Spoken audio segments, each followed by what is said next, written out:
I'm sure my screen is visible to all of you. Actually FR2 का ये जो F5 का session है, लास्ट टाइम जो है मैंने FR1 का जो सेशन करवाया था तो काफ़ी स्टूडेंट्स का शिकवा भी था कि सर जो है क्या कहते हैं आपने FR1 का कंडक्ट किया है, सो FR2 का, सो एज आई कमिटेड कि इस दफ़ा मैं FR2 का करवाऊंगा session. So here I am with all of you. Actually, I would try to keep the session short and sweet for all of you. और कोशिश करूंगा कि जो बच्चों की दुखती रगें हैं उनको जो है थोड़ा सा जो है मरहम लगाऊं, और जो है जो इम्पोर्टेंट एरियाज हैं उन पे फोकस करूं.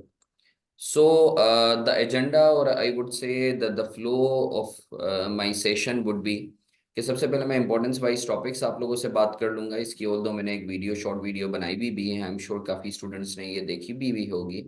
सो मैं एक दफ़ा क्विकली रन थ्रू भी करवा देता हूँ. Other than that what I am gonna do is के जो है सबसे पहले जितने भी स्टैंडर्ड्स हैं आपके या जितने भी टॉपिक्स हैं, I am gonna quick recap of that, ताकि एक दफ़ा जो है हमारा ईमान ताज़ा हो जाए. फिर हम लोग कुछ क्वेश्चंस वगैरह सॉल्व कर लेंगे.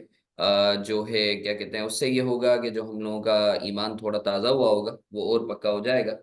So just give me couple of minutes और सो.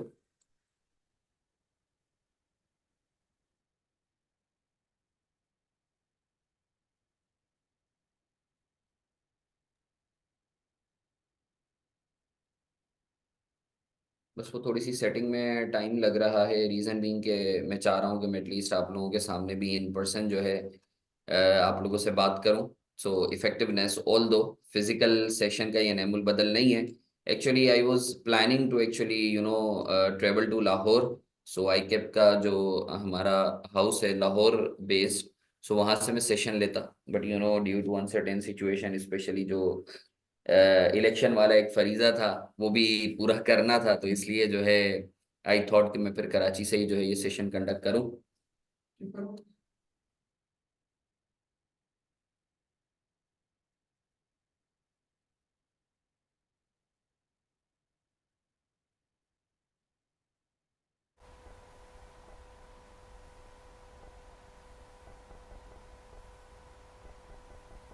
अच्छा जी, आप लोगों को आवाज़ आ रही है मेरी?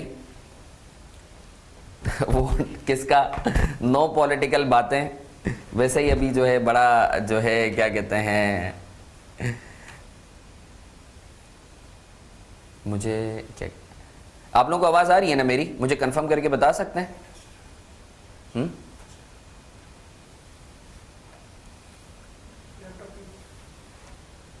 क्या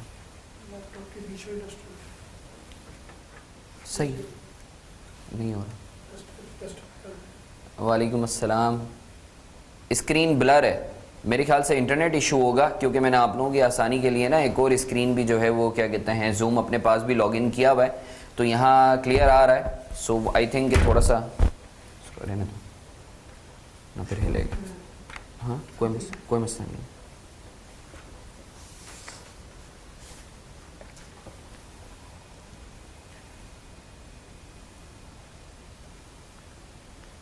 स्क्रीन अभी भी ब्लर है?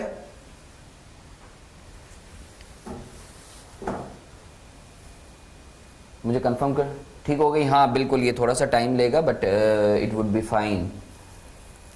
सो बिस्मिल्लाह करते हैं. इलेक्शन की अनसर्टेनिटी की वजह से जो है ऑल दो every one is ईगरली waiting for the results, but जो है क्या कहते हैं, इनफैक्ट अभी मैं स्टॉक एक्सचेंज का भी देख रहा था तो सुबह 2000 पॉइंट जो है वो आपकी मार्केट जो है वो हमारी डाउन हुई थी due to uncertain situation. So let's hope for the best. अल्लाह ताला ने जो भी हम सब के लिए, बस दुआ है कि अल्लाह ताला हम सब के लिए आसानी का मामला करे और जो हमारे हक में बेहतर हो तो वो नतज आएँ. So sir quickly moving on, मैं सबसे पहले एक दफ़ा जो है वो रन थ्रू करवा देता हूँ आप लोगों को जो इम्पोर्टेंट एरिया है उस पर.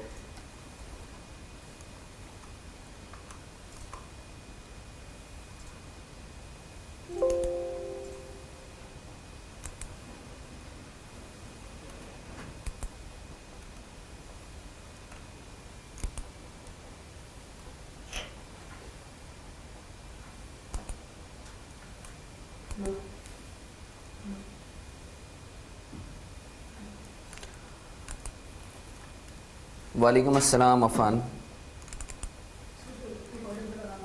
जी ओके।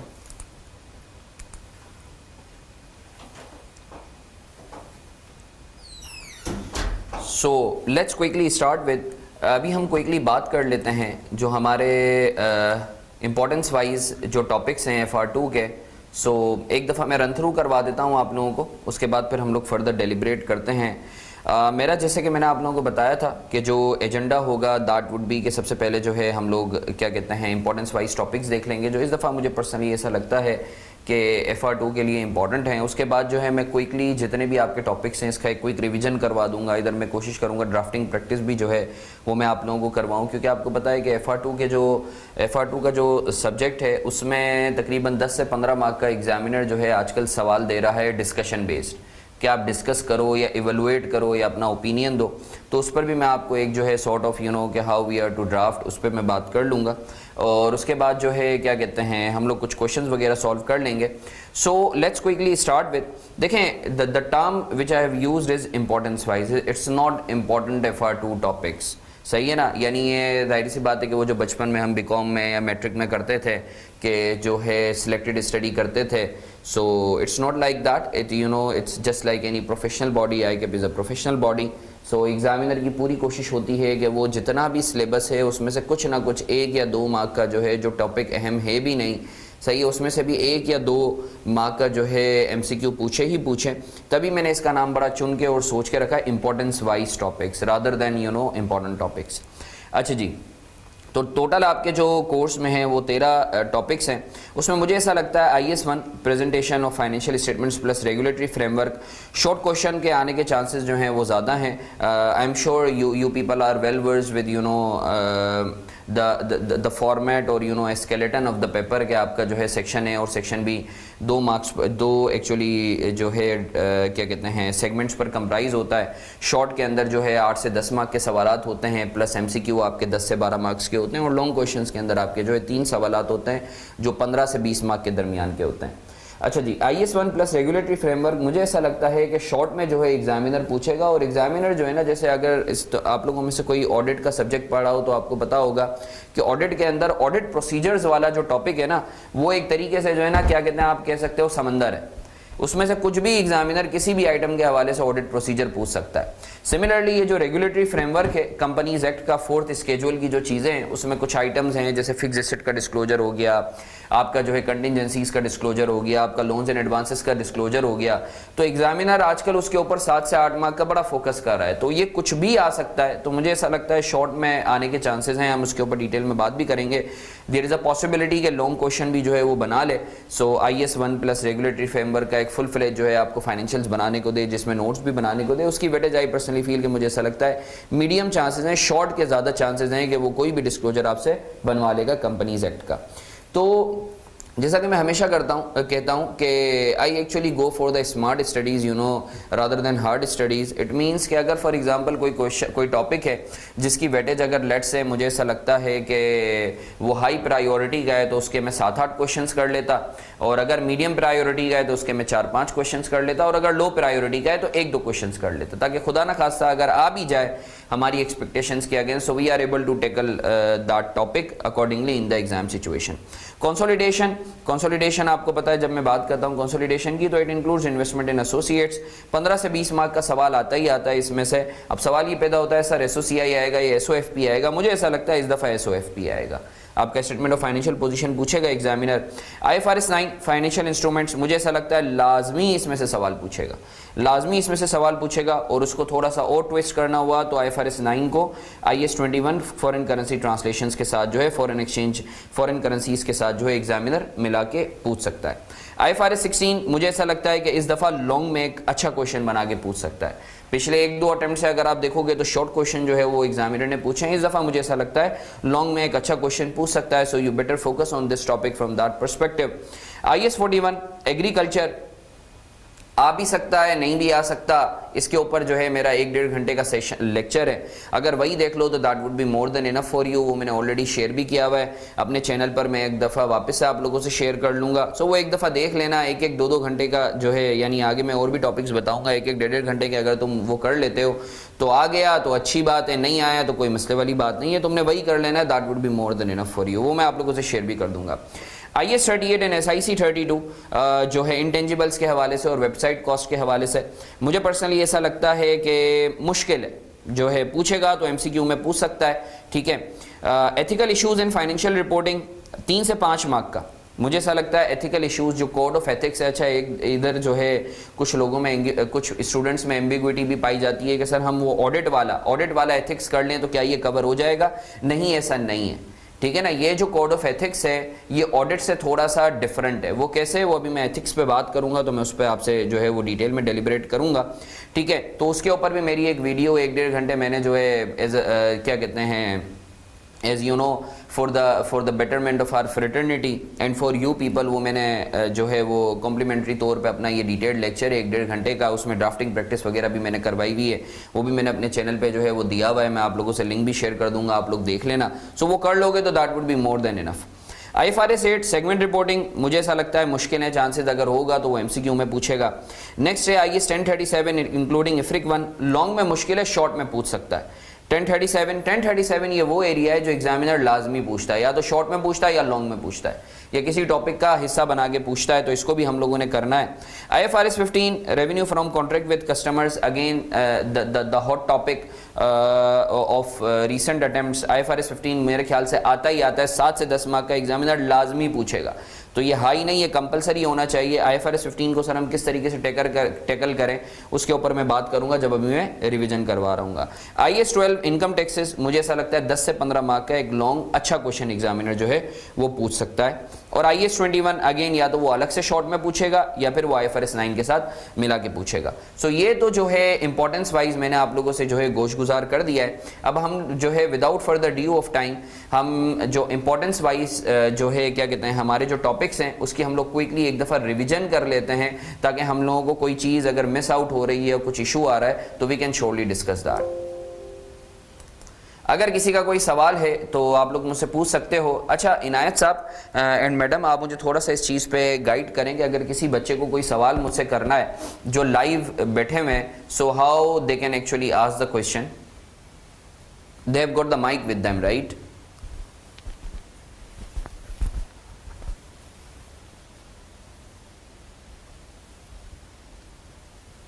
सो IAS 10 और IAS 37 की रिपरकशन जो है नॉर्मली साथ ही अराइज हो रही होती हैं।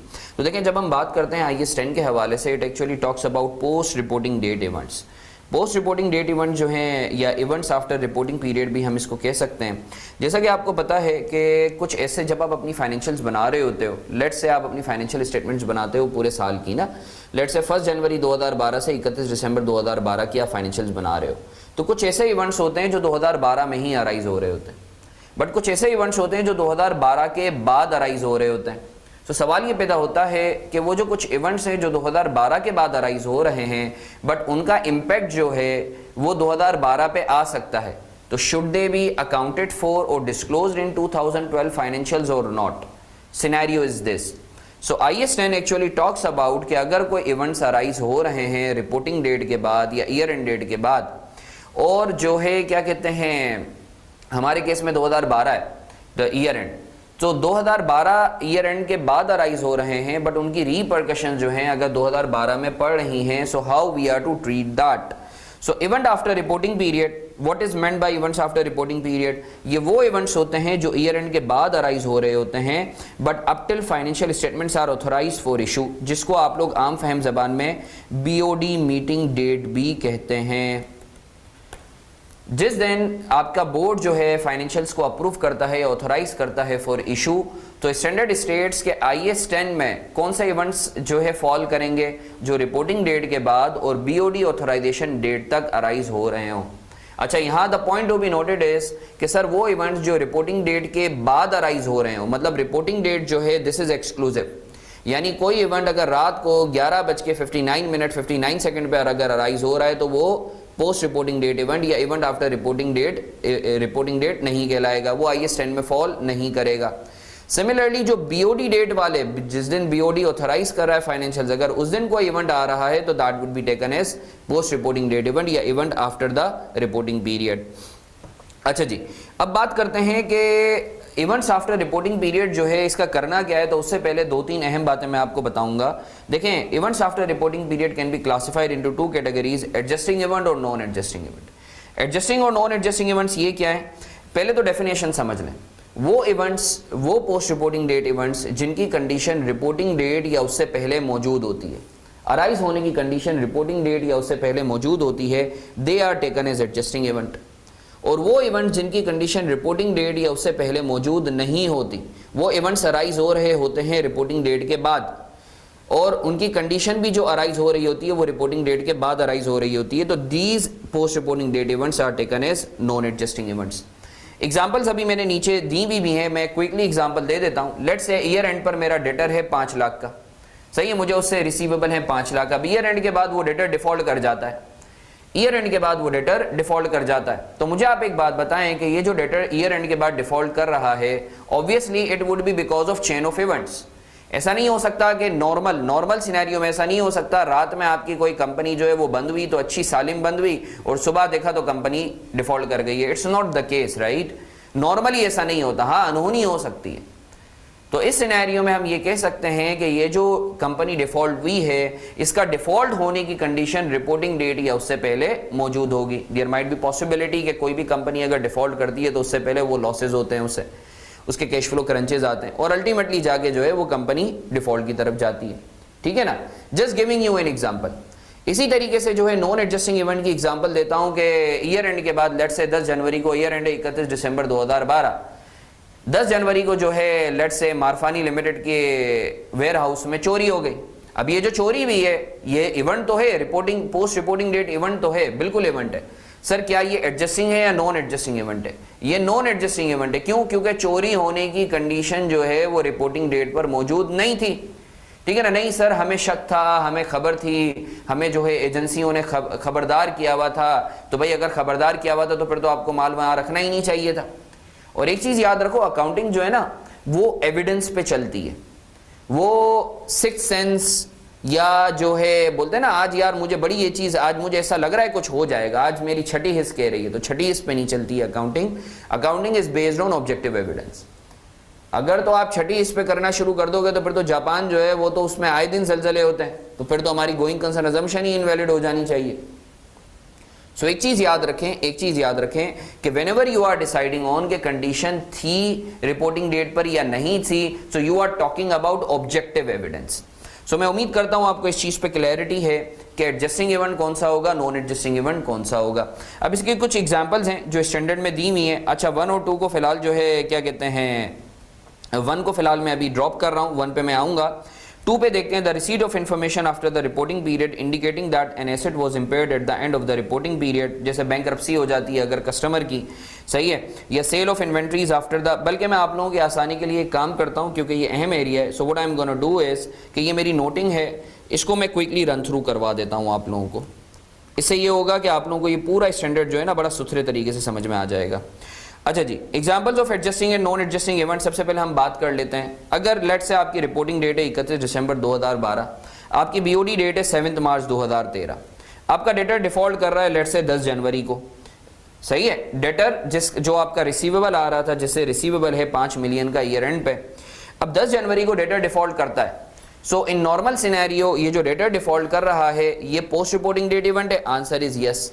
एडजस्टिंग है नॉन एडजस्टिंग है? सर एडजस्टिंग इवेंट है। क्यों? क्योंकि ये जो डेटर डिफॉल्ट कर रहा है इट इज प्रिज्यूम्ड कि this debtor has got defaulted because of chain of events which actually exist on और बिफोर द रिपोर्टिंग डेट। अच्छा सर एक बात बताएं, अगर तो ये डेटर डिफॉल्ट जो है वो कर रहा है लेट्स से ईयर एंड के बाद जो उसकी प्रीमिसेस में आग लग गई या अर्थक्वेक आ गया, उसकी वजह से डिफॉल्ट कर रहा है, हाँ, फिर चूंकि रिपोर्टिंग डेट पर कोई कंडीशन मौजूद नहीं थी, ईयर एंड के बाद कंडीशन अराइज हुई है, so it would be taken as non adjusting event. Case 2। Case 3, अच्छा जी एग्जांपल 2 कर लेते हैं। लेट्स से कॉम्पिटिटर कोई प्रोडक्ट लॉन्च करता है, कॉम्पिटिटर प्रोडक्ट लॉन्च कर रहा है, उसकी वजह से जो है आपका जो इन्वेंट्री थी, आपके पास जो इन्वेंट्री थी उसकी वैल्यू में कमी आ रही है। तो सर क्या ये एडजस्टिंग इवेंट होगा या नॉन एडजस्टिंग इवेंट होगा? एग्जाम्पल कर लेते हैं। लेट्स से रिपोर्टिंग डेट पर हमारी इन्वेंट्री आ रही थी जिसकी कॉस्ट थी 100 रुपीज़, एनआरवी थी 120। आपने कितने पे वैल्यू करा होगा? Lower of cost and NRV 100 पे। अब ईयर एंड के बाद 10 जनवरी को पता चला कि कॉम्पिटिटर ने जो है प्रोडक्ट लॉन्च किया है, उसकी वजह से मेरी इन्वेंट्री की जो वैल्यू है, एनआरवी है, वो कम हो गई। अब सवाल ये पैदा होता है कि सर ये जो कॉम्पिटिटर ने प्रोडक्ट लॉन्च की है उसकी वजह से जो हमारी एनआरवी, इन्वेंट्री की जो एनआरवी है उसमें कमी आ रही है, सर क्या ये पोस्ट रिपोर्टिंग डेट इवेंट है? जी बिल्कुल, 10 जनवरी को अराइज हो रहा है। एडजस्टिंग है, नॉन एडजस्टिंग इवेंट है? सर ये जो इवेंट है ये एडजस्टिंग इवेंट है। एडजस्टिंग इवेंट क्यों है? क्योंकि सर कॉम्पिटिटर ने जो प्रोडक्ट लॉन्च किया है ये तो फाइनल स्टेज है ना, इसकी अराइज होने की कंडीशन रिपोर्टिंग डेट से पहले मौजूद होगी। जैसा कि आपको पता है, इंटेंजिबल्स आप सबने पढ़े हुए हैं कि पहले रिसर्च एंड डेवलपमेंट फेज होता है, फिर आपकी अल्फा टेस्टिंग होती है, फिर बीटा टेस्टिंग होती है, फिर मार्केटिंग होती है।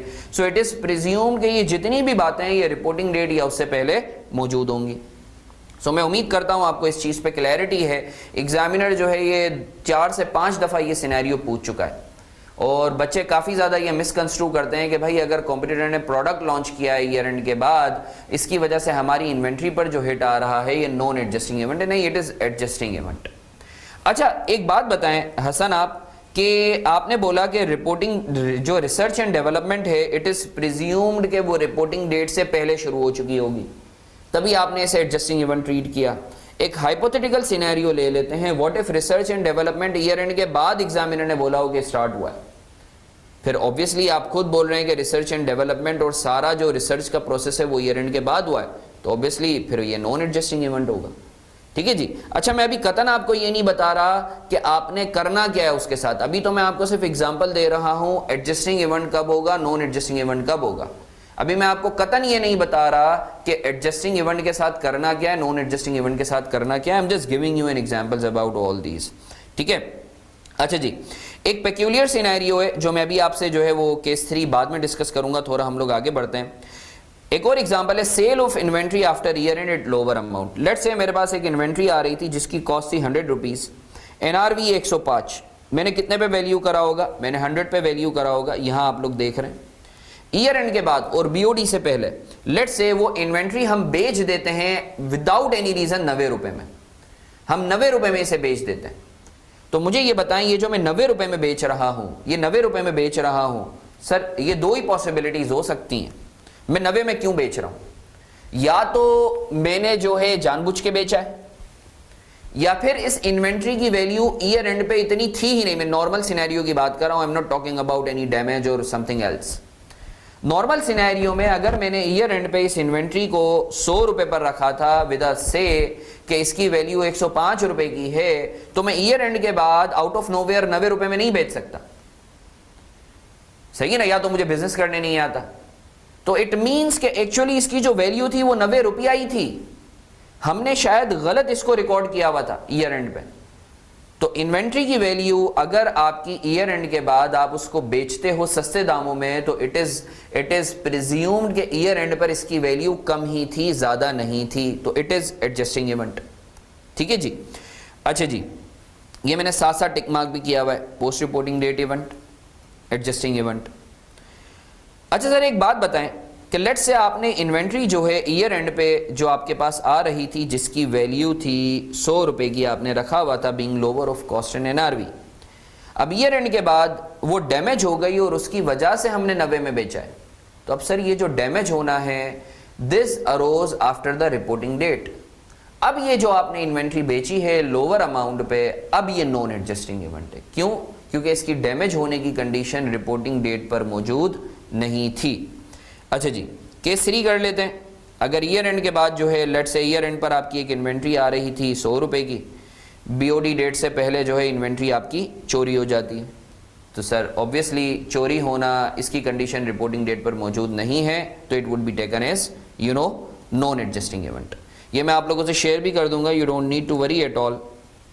एग्जाम्पल 4, अगर let's say market based assets में, ये आप चीज़ याद रखिएगा, ये नोट बाई HM याद रखिएगा, जितने भी मार्केट बेस्ड एसेट्स होते हैं आपके, जितने भी मार्केट बेस्ड एसेट्स होते हैं, ईयर एंड के बाद अगर मार्केट बेस्ड एसेट्स में कोई भी चेंज आता है, it shall always be taken as non adjusting event, it shall always be taken as non adjusting event. चाहे शेयर्स हो, प्रॉपर्टी हो, करेंसी हो, या आप नोट याद रख लें कि any change after reporting date in market based assets it is would always be taken as non adjusting event. क्यों? क्योंकि मार्केट किसी की भी नहीं होती।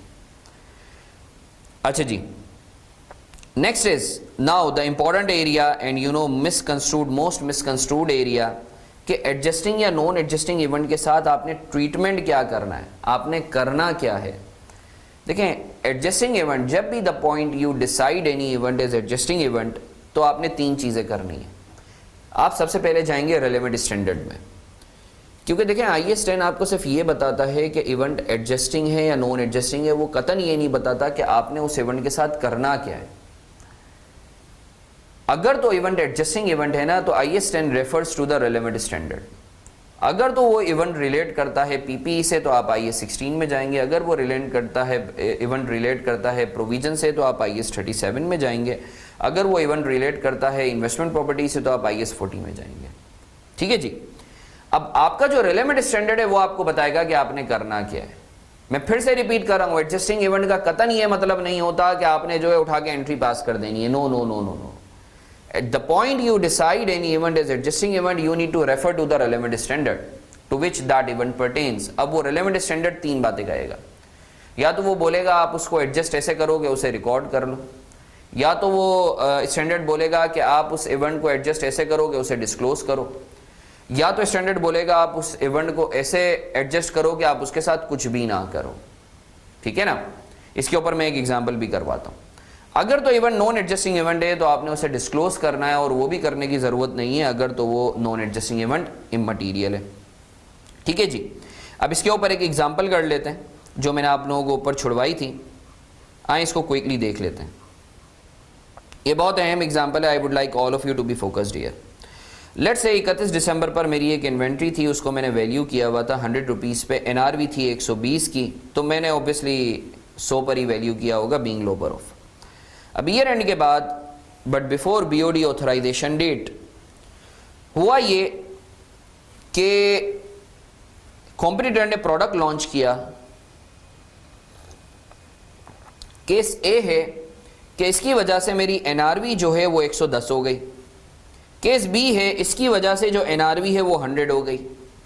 केस C है कि ये जो लॉन्च किया है कॉम्पिटिटर ने प्रोडक्ट, इसकी वजह से NRV हो जाती है 80। तो सवाल ये पैदा होता है कि सर ABC ये कौन से इवेंट्स हैं, एडजस्टिंग है नॉन एडजस्टिंग है। जो ज़्यादातर बच्चे सोच रहे होंगे वो ये सोच रहे होंगे कि सर C जो है वो एडजस्टिंग इवेंट है। क्यों? क्योंकि C में एंट्री पास होनी है। नहीं भाई, ऐसा नहीं है। How come on earth I told you कि भाई एडजस्टिंग इवेंट का मतलब ये होता है आपने एंट्री पास करनी है। ये तीनों के तीनों एडजस्टिंग है। वो अलग बात है कि IAS 2 A और B के केस में इसको एडजस्ट करने को नहीं बोलता, रिकॉर्ड करने को नहीं बोलता, या उसको कोई एंट्री पास करने को नहीं बोलता, क्योंकि NRV आपकी जो है कम तो हुई है, 120 से 110 तो हुई है, बट इतनी कम नहीं हुई कि वो कॉस्ट से कम हो जाए। अज्यूमिंग कॉस्ट जो है वो आपकी 100 है। B में कम तो हुई है NRV, बट इतनी कम नहीं हुई कि कॉस्ट से कम हो जाए। C में इतनी कम हो गई है कि NRV आपकी कॉस्ट से कम हो गई है, तो फिर आपने इसको एडजस्ट कैसे करना है? एंट्री पास करके।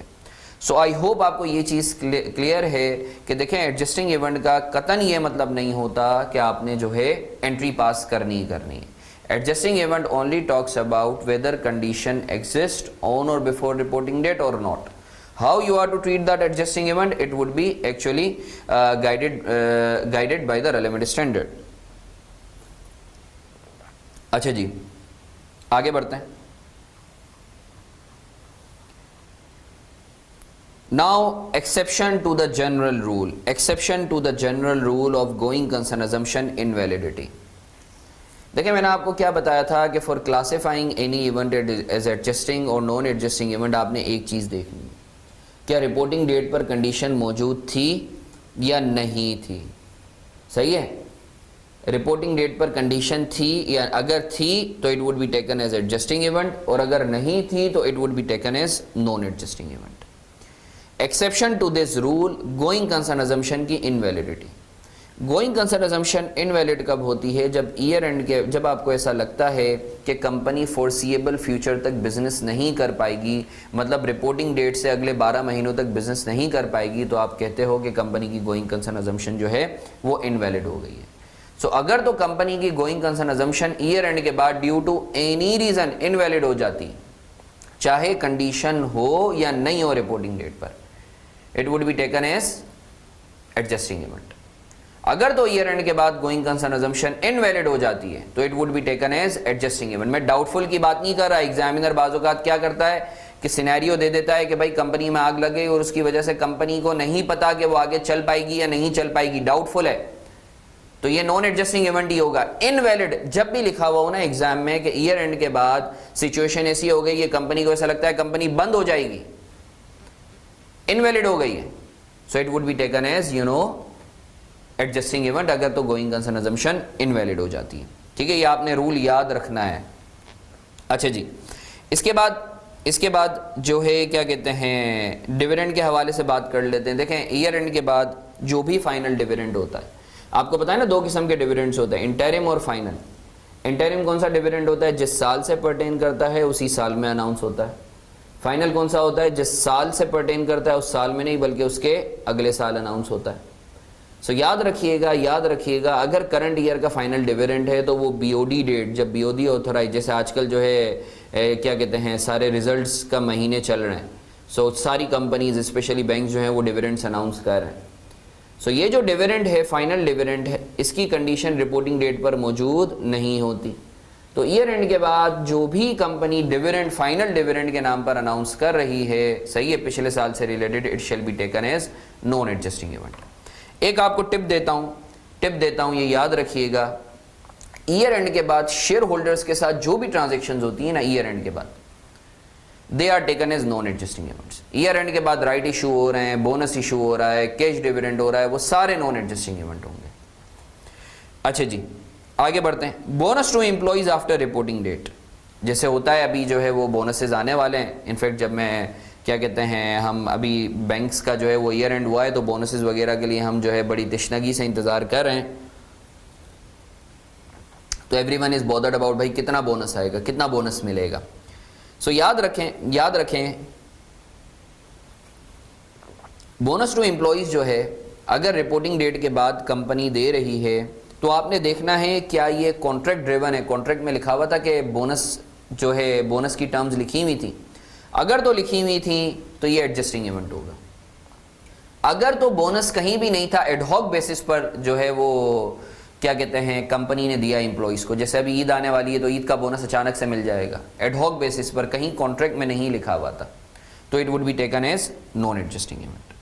सो मैं उम्मीद करता हूँ आपको इस चीज़ पे क्लैरिटी है।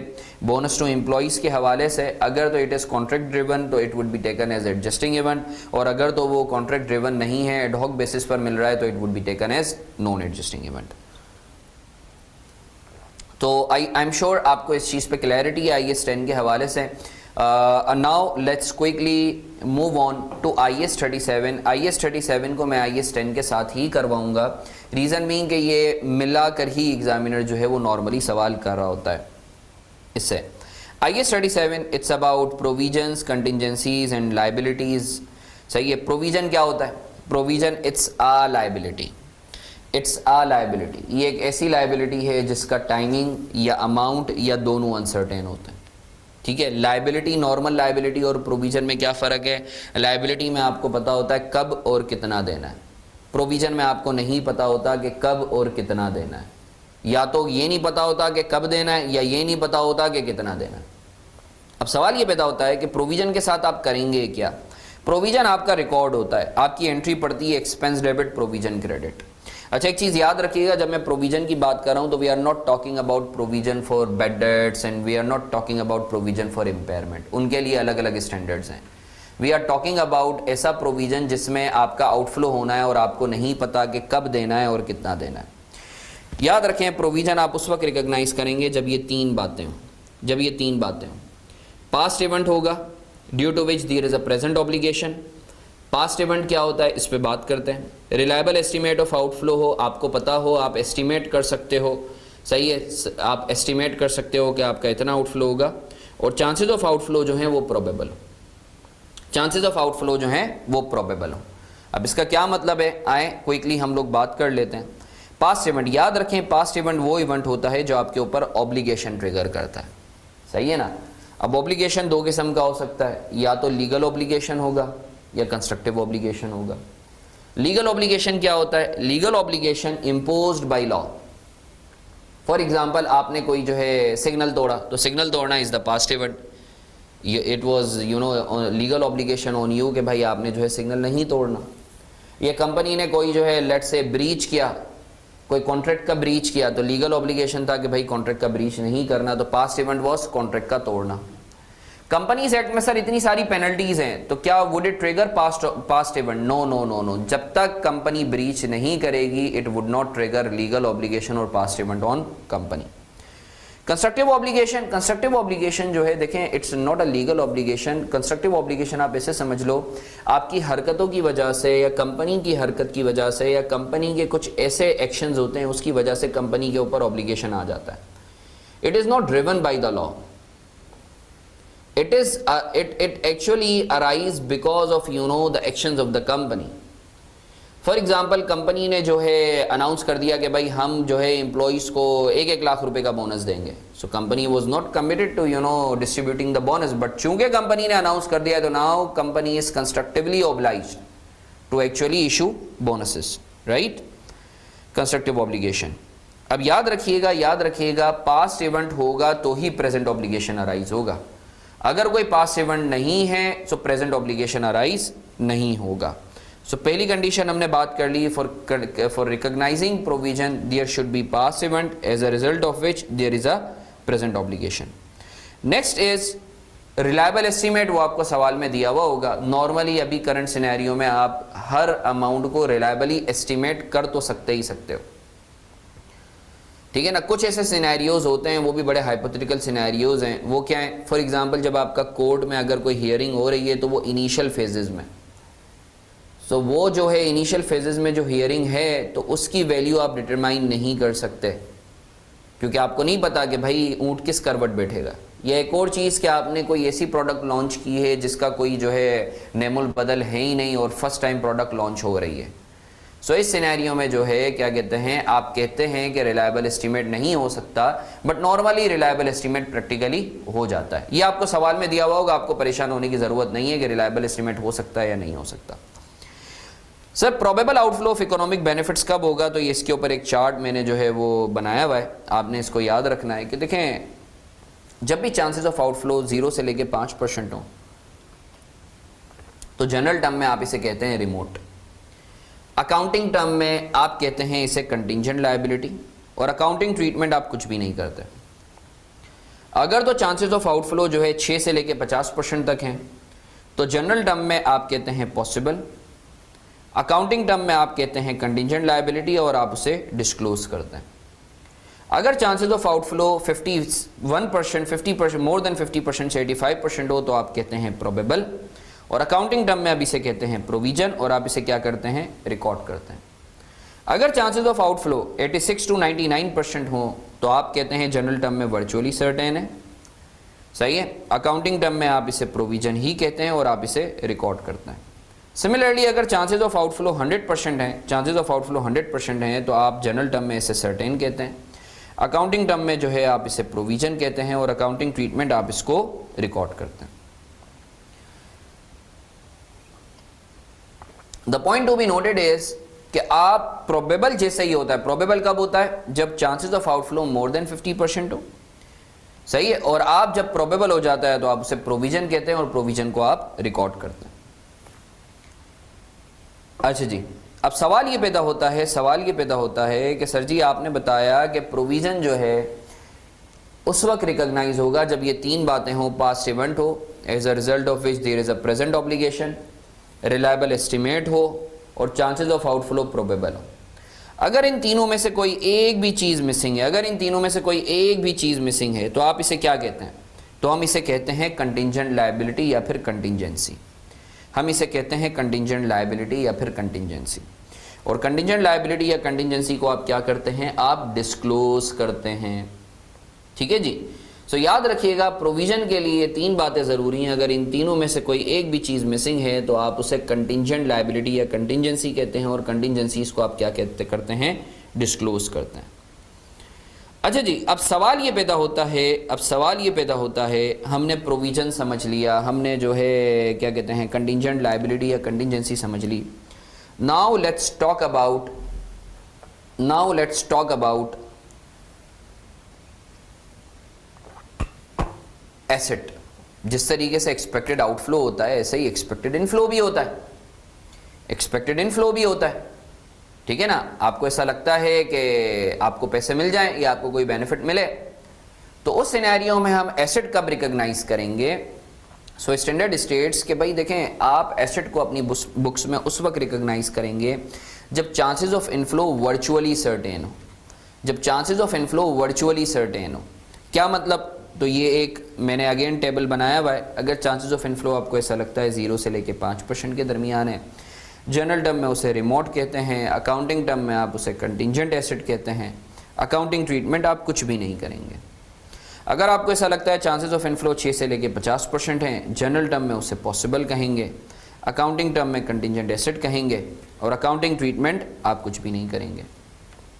अगर चांसेस ऑफ इनफ्लो 51 से 85% तक हैं तो जनरल टर्म में आप उसे प्रोबेबल कहेंगे, अकाउंटिंग टर्म में आप उसे कंटिंजेंट एसेट कहेंगे, और अकाउंटिंग ट्रीटमेंट आप डिस्क्लोज करेंगे। सिमिलरली, अगर चांसेस ऑफ इनफ्लो 86 से 99% तक के दरमियान हैं तो आप जनरल टर्म में वर्चुअली सर्टेन कहेंगे, अकाउंटिंग टर्म में उसे एसेट कहेंगे, और अकाउंटिंग ट्रीटमेंट आप रिकॉर्ड करेंगे। सिमिलरली, अगर चांसेस ऑफ इनफ्लो 100% हैं तो जनरल टर्म में आप उसे सर्टेन कहेंगे, अकाउंटिंग टर्म में आप एसेट कहेंगे, और अकाउंटिंग ट्रीटमेंट आप क्या करेंगे, रिकॉर्ड करेंगे। सो ये पूरा टेबुलर फॉर्म में जो है वो हम लोगों ने क्या कहते हैं देख लिया है। अब याद रखिएगा, जब भी chances of inflow virtually certain होंगे तो आप एसेट बुक करेंगे। अच्छा, एक चीज़ शायद आपके दिमाग में आ रहा होगा, जब आपने प्रोविजन वाला, मैंने आपको प्रोबेबल वाला आउटफ्लो के पर्सपेक्टिव से टेबल बनवाया, सो आपने देखा होगा कि आप कंटिंजेंट लायबिलिटी को डिस्क्लोज उस वक्त करते हैं जब चांसेस ऑफ आउटफ्लो पॉसिबल हो इधर, और रिकॉर्ड उस वक्त करते हैं जब चांसेस ऑफ आउटफ्लो प्रोबेबल हो। एसेट के केस में ऐसा नहीं कर रहे। एसेट के केस में आप डिस्क्लोज उस वक्त कर रहे हैं जब चांसेस ऑफ इनफ्लो प्रोबेबल हैं, और रिकॉर्ड उस वक्त कर रहे हैं जब chances of inflow virtually certain है। तो सर ये खुला तजाद नहीं है जी, बिल्कुल ऐसा है। एसेट के केस में स्टैंडर्ड स्टेट्स के आपने थोड़ा सा प्रूडेंट होकर सोचना है। ठीक है जी। सो हमने ये बात कर ली। Now let's talk about most examined area, court cases. क्योंकि आपको पता है डिस्प्यूट्स हमेशा होते हैं जब भी बिजनेस आप कर रहे होते हैं। तो सवाल ये पैदा होता है, पहले तो दो चीज़ें आप याद रखें। एक तो सिनेरियो हो सकता है केस हम पर फाइल हुआ है एज अ कंपनी, और एक सिनेरियो ये हो सकता है कि केस हमने फाइल करा है एज अ कंपनी। अगर हम पर फाइल हुआ है तो normally it would trigger provision. Obvious सी बात है ना, अगर हम पर फाइल हुआ it means we would be suppose to give something, और अगर हमने फाइल किया है तो we would be expecting something. So याद रखिएगा IAS 10 के साथ एग्जामिनर नॉर्मली सिनेरियो को पूछता है।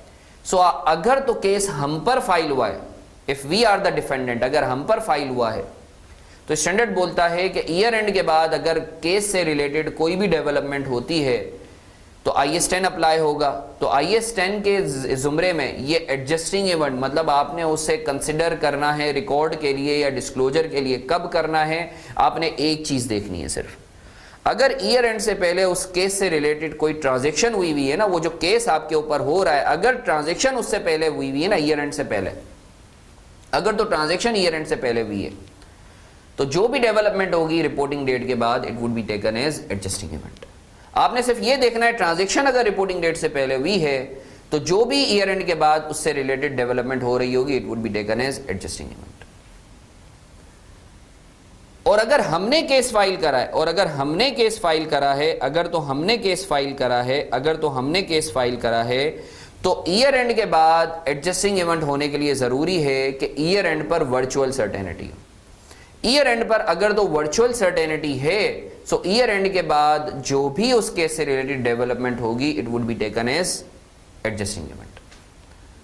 आई होप आपको इस चीज पे क्लैरिटी है, बहुत अहम चीज है जो मैंने आपको बताई है। आगे बढ़ते हैं। रिकॉग्निशन के हवाले से हमने बात कर ली। Now let's talk about measurement of provision. आप प्रोविजन को किस तरीके से मेजर करेंगे? देखिए, प्रोविजन को जो है वो आप 3 तरीकों से मेजर कर सकते हैं। या तो लोवेस्ट आउटफ्लो पे मेजरमेंट का तरीका है। लोवेस्ट आउटफ्लो पे मेजर करने का मतलब ये है कि आप जो है क्या कहते हैं, आप देखेंगे कि आपके कितने कितने आउटफ्लोज हो सकते हैं। फॉर एग्जांपल, किसी ने लेट से खुदा न खास्ता मुझ पे केस फाइल करा मारफानी लिमिटेड पे, और जो है मैंने अपने लॉयर को बुलाया। लॉयर वॉज लाइक कि भाई आपको 100 मिलियन देने पड़ेंगे अगर आप तो कोर्ट में सेटलमेंट करते हैं। बट जो है क्या कहते हैं, लॉयर ने मुझे बोला कि अगर आप आउट ऑफ कोर्ट सेटलमेंट करना चाहें तो आपको जो है लेट से ये वाला केस कर लेते हैं, लेट से कोर्ट के थ्रू अगर सेटल करते हैं, किसी ने मुझ पे केस करा है, 8 मिलियन देने पड़ेंगे, but out of court settlement करेंगे तो 5 मिलियन देने पड़ेंगे। सो स्टैंडर्ड बोलता है कि जो भी लोवेस्ट आउटफ्लो होगा ना, अगर आपके पास एक से ज़्यादा ऑप्शन है सेटलमेंट के लिए, तो जो भी लोवेस्ट आउटफ्लो हो आपने उससे प्रोविजन को बुक कर लेना है। तो हम 5 मिलियन से बुक करेंगे। अच्छा जी, expected values just hold on.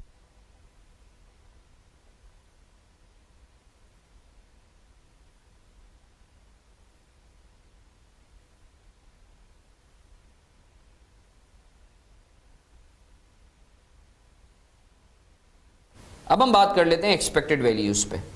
Expected values बाजों का ऐसा होता है कि कंपनी के पास एक कोर्स ऑफ एक्शन होता है, बस उसकी इंटेंसिटी जो है ना वो डिफरेंट होती है। जैसे कंपनी ने वारंटी दी हुई है किसी को, या इंश्योरेंस के क्लेम्स आ रहे हैं, सो देयर आर चांसेस के हो सकता है कोई क्लेम ना आए, देयर आर चांसेस के माइनर क्लेम आए, या देयर आर चांसेस के मेजर क्लेम आए। तो इस सिनेरियो में जब डिफरेंट जो है आपकी इंटेंसिटी हो सकती है depending on the claim, so standard बोलता है कि आपने क्या करना है, आपने एक्सपेक्टेड वैल्यू ले लेनी है, जितना भी आउटफ्लो उसकी प्रोबेबिलिटी से आपने मल्टीप्लाई करके एक वैल्यू निकाल लेनी है, और उससे आपने जो है प्रोविजन को मेजर करना है। फॉर एग्जाम्पल मैंने एक वारंटी दी कस्टमर को, सही है। माइनर क्लेम का मुझे ऐसा लगता था अगर सारे के सारे माइनर क्लेम्स आते हैं तो 50 मिलियन का आउटफ्लो होगा, प्रोबेबिलिटी उसकी 10% है। और अगर सारे के सारे मेजर क्लेम्स आते हैं तो चांसेस जो टोटल आउटफ्लो होगा वो 150 होगा, बट उसकी प्रोबेबिलिटी 3% है। तो मैंने जो भी आउटफ्लो था उसको प्रोबेबिलिटी से मल्टीप्लाई किया और एक्सपेक्टेड वैल्यूज मेरे पास आ गई हैं, ठीक है, 9.5 मिलियन, तो मैं उससे प्रोविजन को बुक करूंगा। तीसरा सिनेरियो जो कि प्रोविजन से रिलेटेड आ सकता है, that is present value of outflows. याद रखिएगा, जब भी आपका एक्सपेक्टेड आउटफ्लो जो है 1 साल से ज़्यादा के टेन्योर पर हो, मतलब 1 साल बाद अगर आपको पे ऑफ करना है, जब भी आपका आउटफ्लो 1 साल बाद अगर आ रहा हो एक्सपेक्टेड आउटफ्लो, तो उस सिनेरियो में स्टैंडर्ड बोलता है कि अगर तो time value of money material है तो आप उस एक्सपेक्टेड आउटफ्लो की प्रेजेंट वैल्यू लेंगे और प्रेजेंट वैल्यू पर आप प्रोविजन को बुक करेंगे। सो प्रेजेंट वैल्यू पर आप कब लाके प्रोविजन को बुक करेंगे, जब आपका आउटफ्लो जो है 1 साल बाद अगर हो रहा है, क्योंकि time value of money is considered as material if it's more than a year. अच्छा जी, आगे बढ़ते हैं। Now let's talk about some specialised areas. Provision for restructuring, ये हम लोगों ने बेसिक एरियाज कर लिए हैं। अब हम बात करते हैं कुछ IAS 37 के स्पेशलाइज्ड एरियाज जिनको IAS 37 ने स्पेसिफिकली एड्रेस किया है। रीस्ट्रक्चरिंग या डाउन साइजिंग जैसे पिछले 1-1.5 साल के अंदर काफ़ी हुई है, आपकी टेक्सटाइल इंडस्ट्री में भी हुई है, 1-2 और सेक्टर, सीमेंट में भी, स्टील में भी। सो याद रखिएगा, रीस्ट्रक्चरिंग कैन बी अपवर्ड और can be downward. We are talking about downward restructuring, right, के लोगों को निकाला जा रहा है। सो स्टैंडर्ड बोलता है कि देखें, जब भी आप रीस्ट्रक्चरिंग की तरफ जाते हैं, डाउनवर्ड रीस्ट्रक्चरिंग की बात करें, नेगेटिव रीस्ट्रक्चरिंग की बात कर रहा हूं, सो आप अपनी बुक्स में प्रोविजन रिलेटेड टू रीस्ट्रक्चरिंग उस वक्त बुक करेंगे जब रिपोर्टिंग डेट या उससे पहले ये 3 बातें हो। फॉर्मल प्लान हो, बोर्ड ऑफ डायरेक्टर्स का अप्रूवल हो, और इफेक्टेड पार्टीज को कम्युनिकेट कर दिया हो। अगर तो ये तीनों की तीनों बातें रिपोर्टिंग डेट या उससे पहले मौजूद हैं तो आप प्रोविजन फॉर रीस्ट्रक्चरिंग बुक करेंगे, वरना नहीं करेंगे। अब सवाल ये पैदा होता है कि सर ये तीन बातें आपने बताई हैं, इन तीनों में से कोई एक बात भी मिसिंग है और वो रिपोर्टिंग डेट के बाद पूरी हो रही है as a post reporting date event. So ये एडजस्टिंग इवेंट कहलाएगा या नॉन एडजस्टिंग इवेंट। याद रखिएगा, अगर तीनों में से कोई एक बात भी रिपोर्टिंग डेट पर नहीं है और वो रिपोर्टिंग डेट के बाद अराइज हो रही है तो it would be taken as non adjusting event. याद रखिएगा, it would be taken as non adjusting event. अच्छा जी, अब सवाल ये पैदा होता है कि रीस्ट्रक्चरिंग कॉस्ट आपने बता तो दिया कि आप कब रिकॉग्नाइज करेंगे। रीस्ट्रक्चरिंग कॉस्ट में, अब रीस्ट्रक्चरिंग की जब हम बात करते हैं ना तो बहुत सारी कॉस्ट इनकर हो रही होती हैं। Let's say golden handshake payments हो गए, गेन और loss on disposal of assets हो गया, लॉयर फ़ी हो गई, जाहिर बात आपने लॉयर को हायर करना होता है। आप बाज़ एडवर्टाइजमेंट भी कर रहे होते हैं, सही है ना, कि आपकी ये शॉप बंद हो रही है, ये सेगमेंट बंद हो रहा है। ट्रेनिंग आप करवा रहे होते हैं बाज़ लोगों को, 100 लोगों को जो है, 100 में से आपने बोला 10 लोगों को, जो हम 90 लोगों को फारिग कर रहे हैं, इन 10 लोगों को हम ट्रेन करेंगे, सही है। रीलोकेशन कॉस्ट, फॉर एग्जांपल आपका ऑफिस ट्रांसफ़र हो रहा होता है, ये तो चंद 7-8 किस्म की कॉस्ट हैं जो नॉर्मली इनकर हो रही होती हैं। तो सवाल ये पैदा होता है, तो क्या ये सारी की सारी कॉस्ट को जो है आप प्रोविजन फॉर रीस्ट्रक्चरिंग का हिस्सा बनाएंगे? तो याद रखिएगा, प्रोविजन फॉर रीस्ट्रक्चरिंग जो है आप उसको किस वैल्यू पर मेजर करेंगे। सो याद रखिएगा, जितनी भी डायरेक्टली एट्रीब्यूटेबल और अनअवॉइडेबल कॉस्ट हैं उन सबको प्रोविजन फॉर रीस्ट्रक्चरिंग का हिस्सा बनाएंगे, सिवाय इन 5 चीज़ों के। वो 5 चीज़ें क्या हैं? ट्रेनिंग कॉस्ट को कभी भी आप प्रोविजन फॉर रीस्ट्रक्चरिंग का हिस्सा नहीं बनाएंगे। मार्केटिंग कॉस्ट कभी भी नहीं बनाएंगे अनलेस रेगुलेटरी रिक्वायरमेंट हो। जैसे बैंकिंग के अंदर है कि अगर कोई ब्रांच बंद कर रहे हो आप, तो आपने उसको रिपोर्ट करना है, एडवर्टाइज करना है, ठीक है। तो अगर तो आपकी जो है रेगुलेटरी रिक्वायरमेंट है तो फिर तो आप मार्केटिंग कॉस्ट को बनाएंगे, वरना प्रोविजन फॉर रीस्ट्रक्चरिंग का हिस्सा मार्केटिंग कॉस्ट को नहीं बनाएंगे। एक्सपेक्टेड गेन ऑन डिस्पोजल, कुछ एसेट्स वगैरह हैं आपके, जाहिर सी बात आपको ऐसा लगता है गेन होने वाला है, नहीं बनाएंगे, प्रोविजन का हिस्सा नहीं बनाएंगे।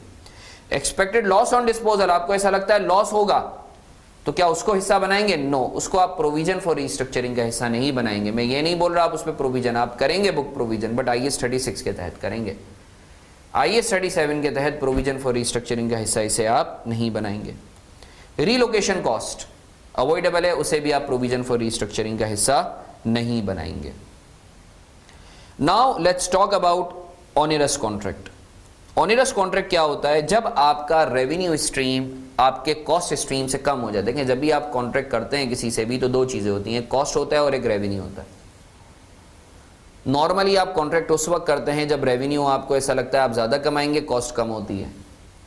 बाज़ औक़ात ये साइड फ्लिप हो जाती है, जैसे आजकल पिछले 1-1.5 साल में स्टील और सीमेंट की प्राइस की वजह से जो है कंस्ट्रक्शन इंडस्ट्री के अंदर कॉस्ट जो है उन्होंने एस्टीमेट शायद जो है कम की हुई थी और रेवेन्यू ऑब्वियसली उसी हिसाब से ज़्यादा किया हुआ था, बट ये उल्टा हो गया ये सिनेरियो, कॉस्ट ज़्यादा हो गई, रेवेन्यू उतना ही रहा। तो जब भी आपका सिनेरियो ऐसा हो जाए कि कॉन्ट्रैक्ट की कॉस्ट ज़्यादा हो जाए और रेवेन्यू उतना ही रहे, तो that contract is called onerous contract, ठीक है। अब सवाल ये पैदा होता है कि जब भी कॉन्ट्रैक्ट ऑनरस हो जाए तो स्टैंडर्ड बोलता है उसका प्रोविजन बुक करें, इररिस्पेक्टिव ऑफ वो कॉन्ट्रैक्ट एग्जीक्यूट हुआ हो ना हुआ हो। द पॉइंट आपके कॉस्ट स्ट्रीम रेवेन्यू स्ट्रीम से ज़्यादा हो जाए, आपने प्रोविजन बुक करना है। अब प्रोविजन किस वैल्यू पर बुक करेंगे? Lower of excess cost to complete the contract और penalty to cancel the contract. दोनों में से जो भी लोअर ऑफ होगा आप उससे प्रोविजन फॉर ऑनरस कॉन्ट्रैक्ट जो है वो बुक करेंगे। अच्छा जी, next is reimbursement asset. Reimbursement asset क्या होता है? देखें, जिस तरीके से जो है ना आप सामने वाले से कमिट करते हैं, उसको वारंटी देते हैं, तो सिमिलरली आपको भी जो है आपका सप्लायर वारंटी देता है, तो आपके लिए वो रीइंबर्समेंट होती है। फॉर एग्जांपल फार्मास्यूटिकल कंपनी में ये बहुत होता है कि जो रिटेलर्स और होलसेलर्स होते हैं वो आगे वारंटी तो दे रहे होते हैं कस्टमर को, बट उनको भी वारंटी मिल रही होती है मैन्युफैक्चरिंग कंपनीज से या फार्मा कंपनीज से। तो रिटेलर के पर्सपेक्टिव से एक तरफ वो प्रोविजन बुक कर रहा होगा, दूसरी तरफ वो रीइंबर्समेंट एसेट भी बुक कर रहा होगा। अब सवाल ये पैदा होता है, क्योंकि जाहिर सी बात है वो जो वारंटी का क्लेम देगा, जाहिर सी बात है मैन्युफैक्चरर जो है वो उसे सेटल करेगा होलसेलर को। अब सवाल ये पैदा होता है रिटेलर के पर्सपेक्टिव से कि रिटेलर रीइंबर्समेंट एसेट कब बुक करेगा और किस वैल्यू से करेगा। तो पहला रूल, रीइंबर्समेंट एसेट उस वक्त रिकॉग्नाइज होगा जब वर्चुअली सर्टेन हो। रीइंबर्समेंट एसेट कभी भी प्रोविजन की वैल्यू से ज़्यादा नहीं होगा। और नंबर 3, रीइंबर्समेंट एसेट कभी भी प्रोविजन से नेट ऑफ नहीं होगा बैलेंस शीट में। पीएनएल में हो सकता है क्योंकि रीइंबर्समेंट एसेट एक तरीके से आपकी इनकम ट्रिगर कर रहा होगा ना, reimbursement asset debit other income credit, जिस तरीके से प्रोविजन एक्सपेंस ट्रिगर करता है। ठीक है जी, तो ये 3 बातों का आपने ख्याल रखना है। Reimbursement asset shall be recognised when it is virtually certain, it shall never exceed its provision का अमाउंट, वरना तो फिर वो रीइंबर्समेंट नहीं रहा ना। एंड नंबर 3, रीइंबर्समेंट एसेट कभी भी जो है एसओएफपी में कभी भी जो है अपने प्रोविजन से नेट ऑफ नहीं होगा। आप अलग अलग दिखाएंगे, प्रोविजन को अलग दिखाएंगे, रीइंबर्समेंट एसेट को अलग दिखाएंगे। Now let's talk about some miscellaneous areas. अच्छा, ये जो है मैंने आपको अपनी नोटिंग से करवा तो दिया है आसानी के लिए, इसकी डिटेल, इसकी जो समरी है वो मैंने इस तरीके से नोट डाउन कर भी दी है आप लोगों के लिए। सो आप लोग जो है क्या कहते हैं, आप यहाँ से भी पढ़ लेंगे ना, तो जो है आपको एक दफ़ा once you have you know seen my this video, उसके बाद आप इसको भी पढ़ लेंगे ना, तो it would be very easy for you. ये यही चीज़ें वो मेरी नोटिंग की फॉर्म में, ये इस तरीके से मैंने जो है थोड़ा सा इसको पीडीएफ फॉर्मेट में कर दिया है। Now let's talk about the last area, miscellaneous areas, changes in provision.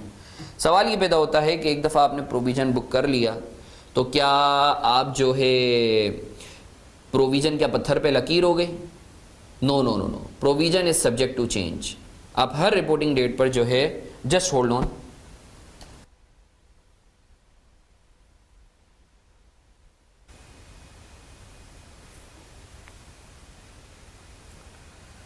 second mega significant in the demands was led to a decrease in NRV. It was estimated the goods costing as of trading would only face trading.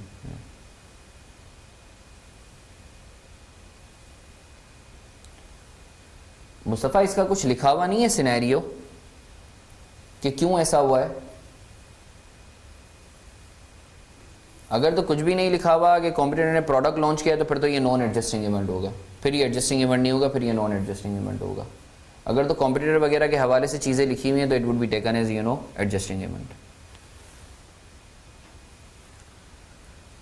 अच्छा जी, so should we move on? Any question up till here?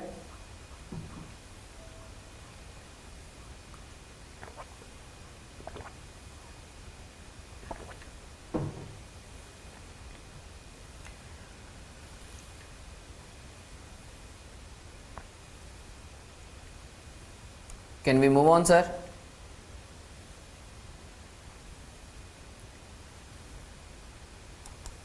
अच्छा जी, बिस्मिल्लाहिर्रहमानिर्रहीम। Now let's talk about ethical issues in financial reporting.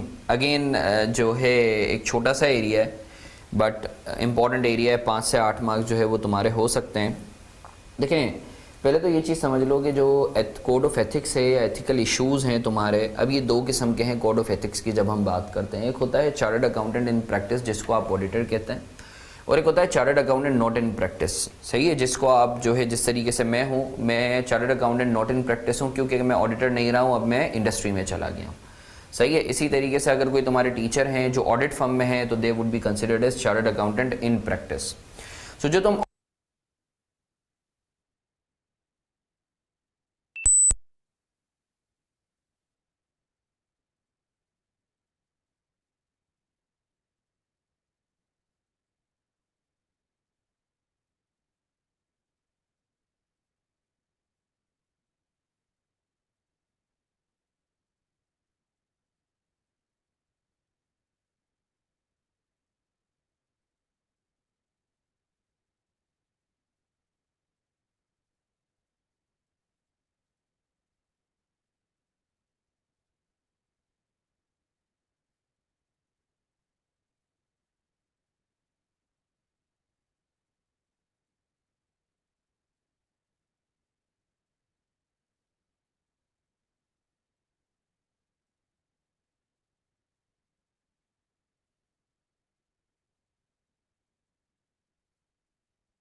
आवाज़ आ रही है अब आप लोगों को मेरी? मैं इधर हूँ।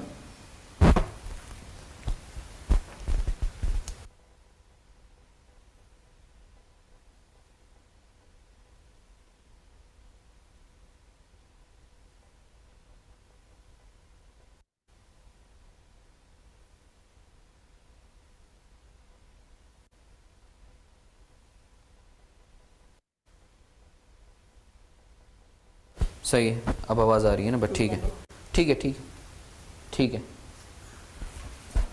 और रिकॉर्डिंग भी हो रही होगी, राइट? अब मैं करूँगा तो फिर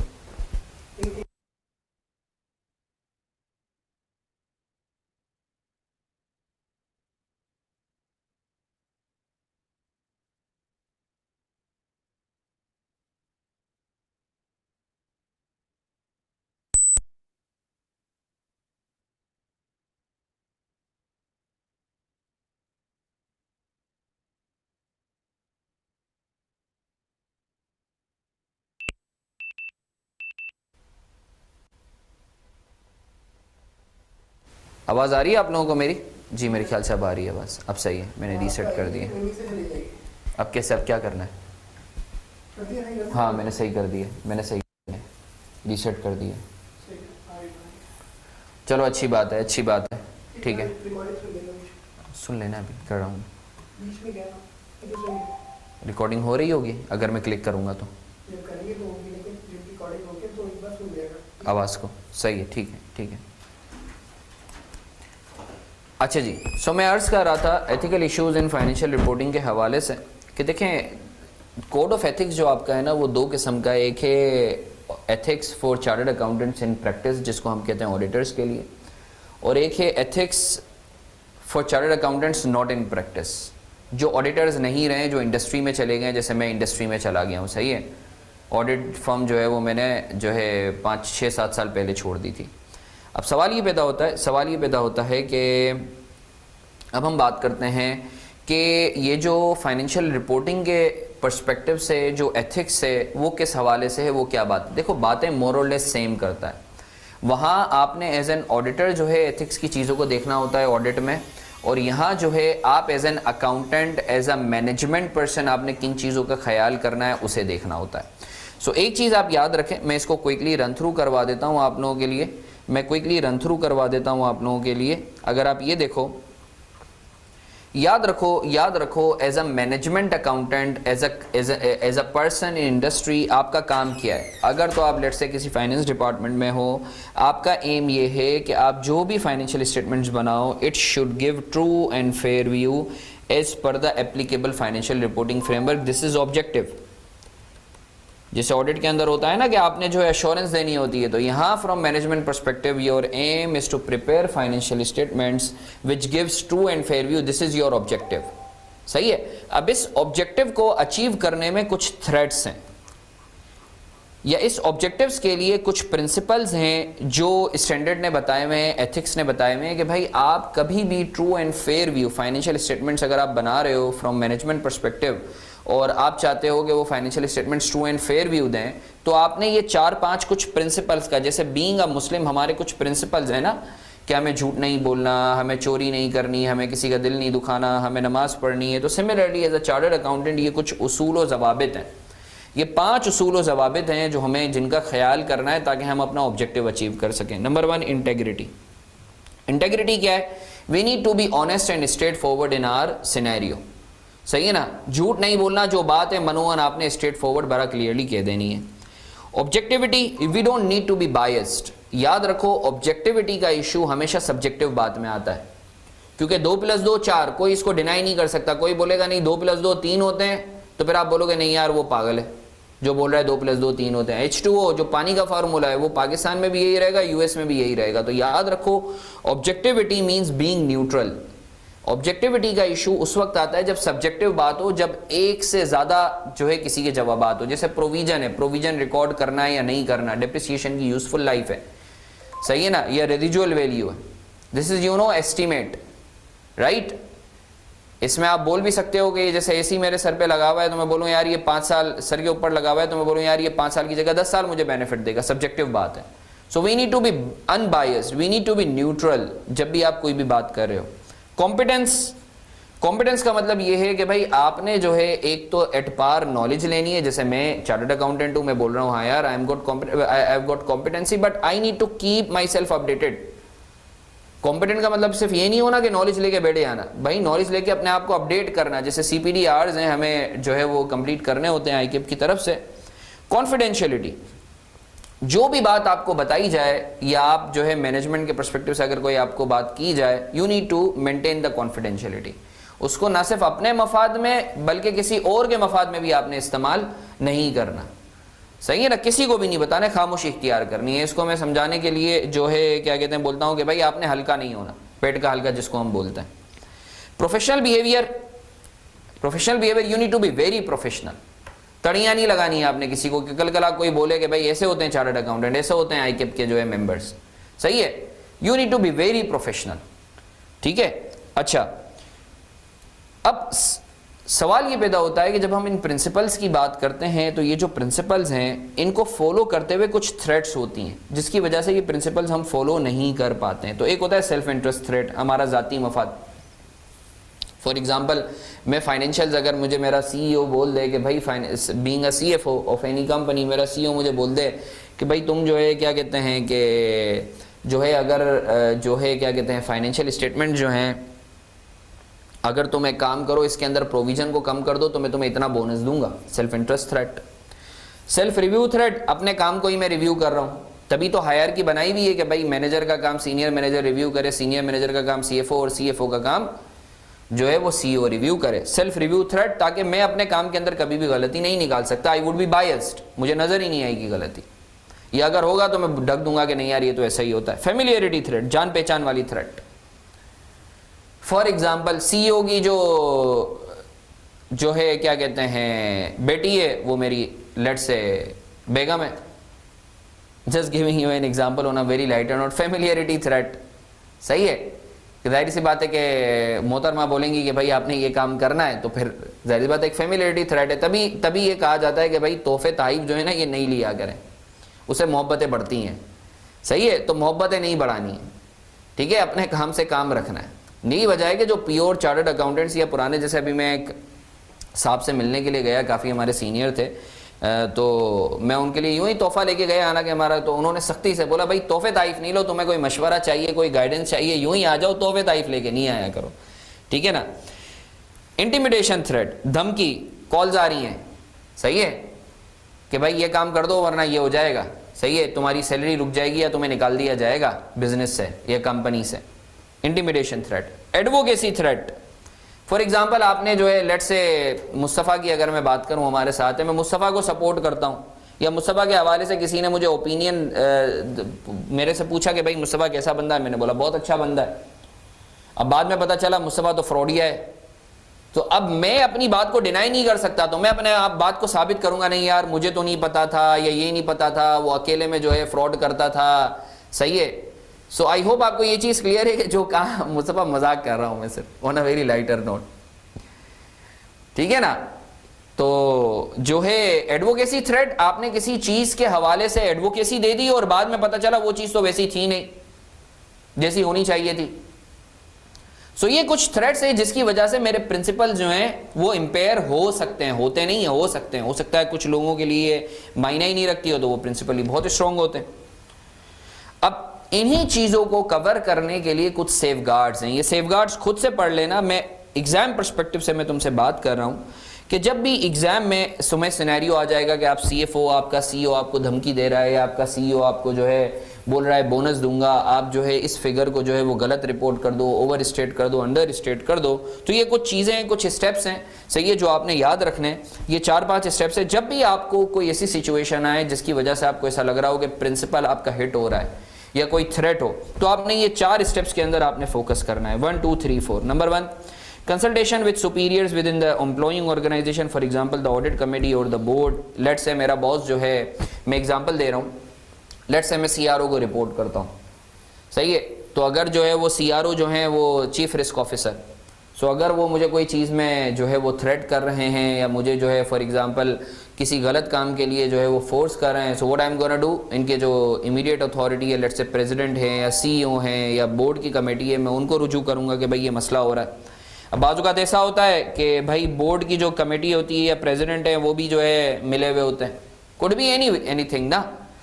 तो मैं क्या करूंगा, where it is not possible to reduce the threat to an acceptable level, a chartered accountant should refuse to remain associated with information that they consider may be misleading. अगर मुझे ऐसा लगता है कि नहीं यार प्रेसिडेंट भी नहीं मान रहे हैं, तो मैं फिर बोलूंगा भाई उस इंफॉर्मेशन से मैं जो है वो क्या कहते हैं अपने आप को जो है एक तरीके से अलग कर रहा हूँ, मैं इस इंफॉर्मेशन के ऊपर साइन नहीं करूंगा।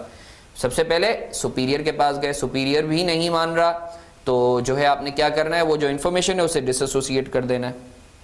उसके अलावा number 3, if the issuance of misleading information इधर significant he should consider informing appropriate in line with guidance. बाज़ ऐसा होता है जैसे लिस्टेड कंपनीज हैं उसके अंदर पब्लिक का जो है वो इंटरेस्ट डैमेज हो रहा होता है, so I need to communicate to the regulatory authority, let's say SECP या स्टॉक एक्सचेंज जो भी फॉरम है उनको जाके बता देना है कि भाई ये मसला हो रहा है। As last resort he may also wish to seek legal advice, या बाज़ औक़ात जो है मैं रेजिग्नेशन भी एक्सेप्ट कर सकता हूँ कि भाई मैं रिज़ाइन दे रहा हूँ इस कंपनी से, ये कंपनी 2 नंबर कंपनी है, सही कंपनी नहीं है।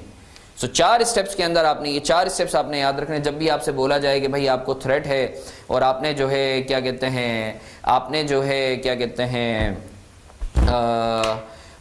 ये फाइनेंशियल्स एक केस बना लेते हैं, लेट्स से मैं CFO हूँ एक कंपनी का, मुझे CEO बोलता है कि भाई आपने जो है ना प्रॉफिट को ओवर स्टेट करना है, तो पहला स्टेप क्या होगा, मैं CEO से डिस्कस करूंगा, स्टेप नंबर 1। अगर CEO नहीं मानता तो मैं जो है उसकी हायर अथॉरिटी, लेट से बोर्ड की कमेटी है, उससे डिस्कस करूंगा। अगर बोर्ड कमेटी जो है लेट से वो भी नहीं मानती तो मैं फिर क्या करूंगा, या CEO भी नहीं मानता तो जो है मैं क्या करूंगा, मैं फिर जो है अपने आप को उस इन्फॉर्मेशन से डिसएसोसिएट कर दूंगा कि भाई I am not know longer a part of this information. सही है। अगर जो है क्या कहते हैं मेरा जीना हराम कर देते हैं कि भाई आपको यहाँ रहने ही नहीं देंगे, टिक नहीं, तो मैं रिज़ाइन कर दूंगा। और मुझे अगर ऐसा लगता है कि ये इन्फॉर्मेशन पब्लिक के इंटरेस्ट के लिए ज़रूरी है तो मैं रेगुलेटरी अथॉरिटी को इन्फॉर्म कर दूंगा। तो ये 4-5 स्टेप्स हैं जिसके अंदर आपने ये सेफगार्ड याद रखने हैं। अच्छा, आप लोगों की आसानी के लिए what I have done is कि ये मैंने लिंक भी दिया हुआ है जो है एथिक्स के ऊपर डिटेल में जो है वो मेरा 1 घंटे का लेक्चर है, ये देख लो तो पूरा एथिक्स हो जाएगा। ये यूट्यूब का लिंक है, what you have to do, you just need to copy this link on Google Chrome and you need to actually जो है just click at that and you would have an access to the lecture. So वो 1-1.5 घंटे का lecture है, उसको देख लो तो इंशाल्लाह एथिक्स से रिलेटेड जो भी मसले मसाइल हैं they would be resolved for good. उसमें इनफैक्ट मैंने ड्राफ्टिंग प्रैक्टिस भी करवाई नहीं है sir. So we are done with ethics वाला एरिया। अगर किसी का कोई सवाल है तो आप लोग मुझसे पूछ सकते हो, else we should move on.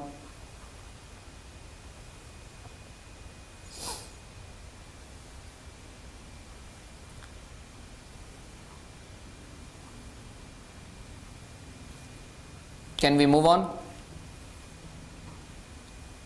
अच्छा, मैं ही बातें किए जा रहा हूँ। ऑनलाइन का जो सबसे बड़ा जो ड्रॉबैक होता है वो यही होता है कि इसमें जो है ना हमें ऐसा लगता है कि हम अपने आप से ही बातें कर रहे हैं। सो अगर किसी का कोई सवाल है तो आई एम ऑन होल्ड, अगर कोई किसी को कुछ पूछना है तो मुझसे पूछ सकते हो।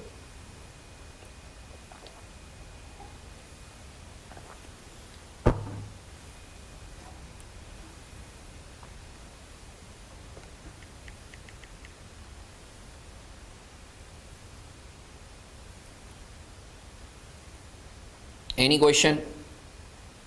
आगे बढ़ें।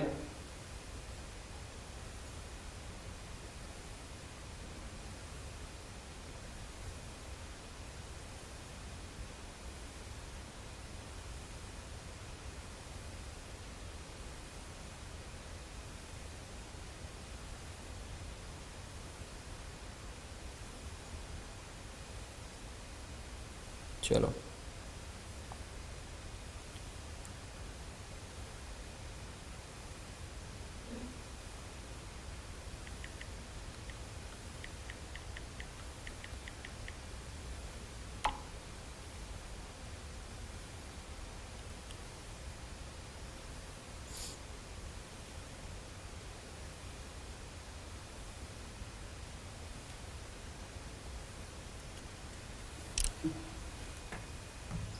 मैं उसी पर ही आ रहा हूँ।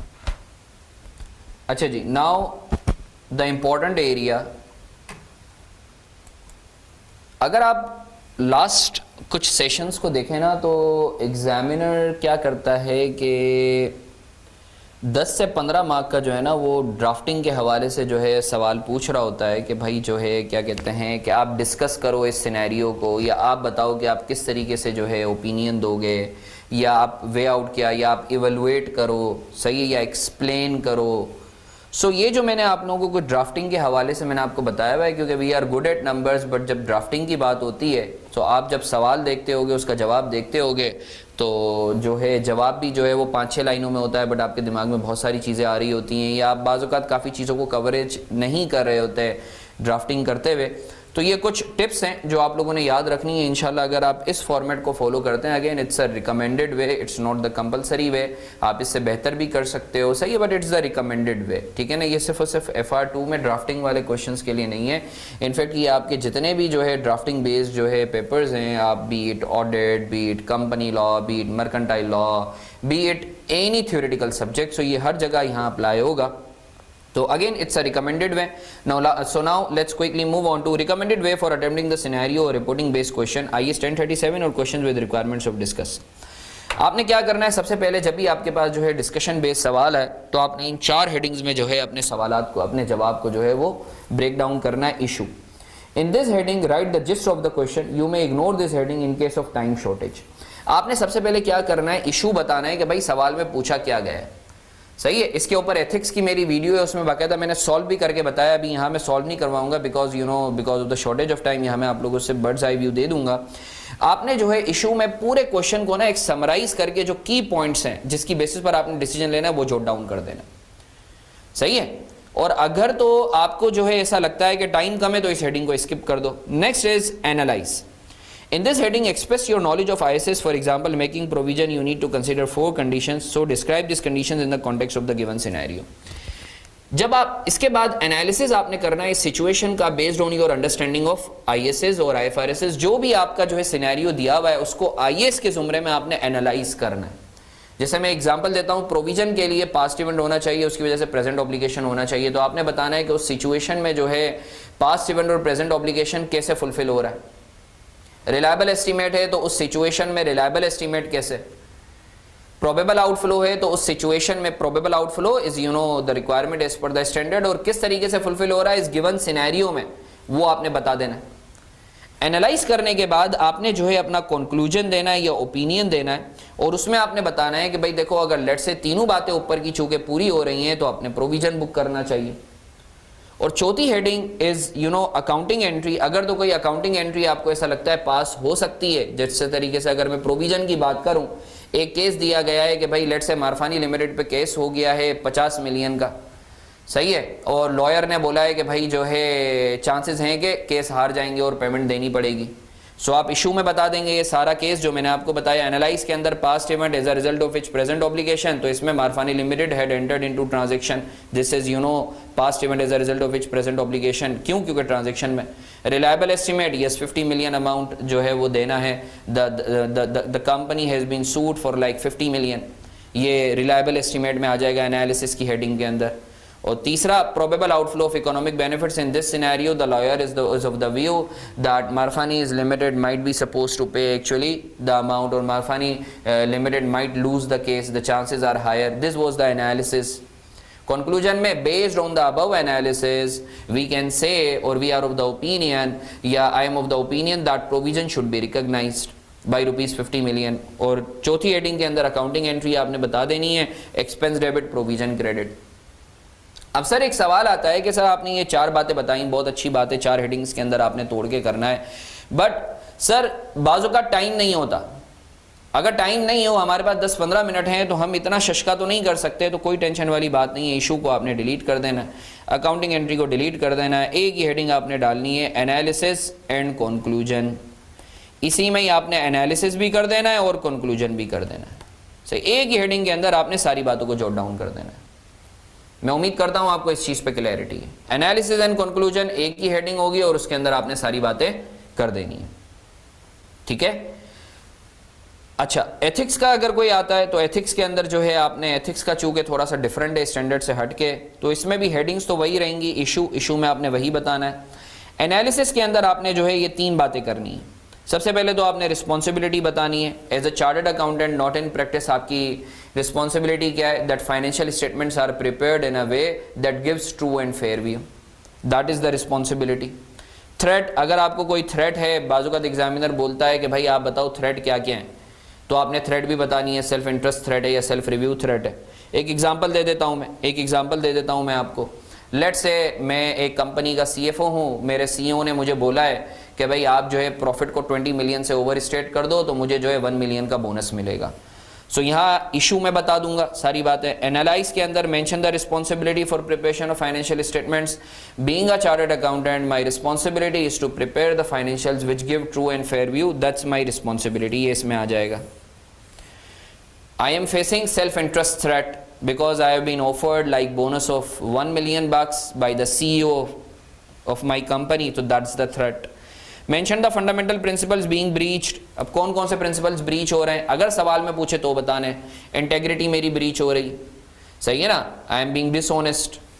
Now safeguards क्या है? Safeguard या conclusion? Safeguards क्या मैंने बताया था? I am going to discuss this issue with my CEO, right?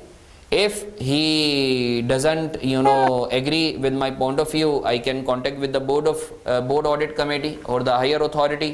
If they also disagree with my point of view, I'm gonna disassociate myself from that information. सही है, that is the third step. And if I'm not able to carry out my job there, so I can think of resigning from my job. और if I think, ये चौथा, ये 5वां step आपका क्या होगा? And if I believe that the information is of public interest, so I may communicate the same to the regulatory authority say SCCP और stock exchange. तो ये आपके सेफगार्ड्स हैं, 4-5 हैं। ये मेरे एथिक्स वाले लेक्चर के अंदर लिखे हुए भी हैं, ये मैंने तुम लोगों को नोट्स अभी दूंगा, उसमें भी लिखे हुए हैं। So what you are to do, you just need to actually इसको लर्न कर लो। ये 4 स्टेप्स हैं, सही है। तो जो भी तुम्हारा एथिक्स का सवाल आएगा तुमने ये पार कर देना, क्योंकि यही सेफगार्ड है, उसके अलावा कोई और हो नहीं सकते। तो सर आई होप आपको ये चीज़ क्लियर है कि किस तरीके से जो है आपने डिस्कशन बेस्ड जो है क्वेश्चंस को ड्राफ्ट करना है और आंसर करना है। अफान बेटा क्लियर है किस तरीके से आपने ड्राफ्टिंग करनी है? क्लैरिटी है? आगे बढ़ें। अच्छा जी, now let's talk about actually IFRS 9 summary. मुझे आप लोग 5 मिनट का ब्रेक दे दो, क्योंकि होता ये है कि बार बार कंटिन्यूसली बोलने से ना, क्योंकि ये वो एरिया है जिसमें क्वेश्चन सॉल्व करवाने के अलावा पूरा आपको बताना है, तो मुझे थोड़ा सा ब्रेक लेना पड़ेगा ताकि मैं जो है वो थोड़ा सा अपने आप को कंपोज रखूँ।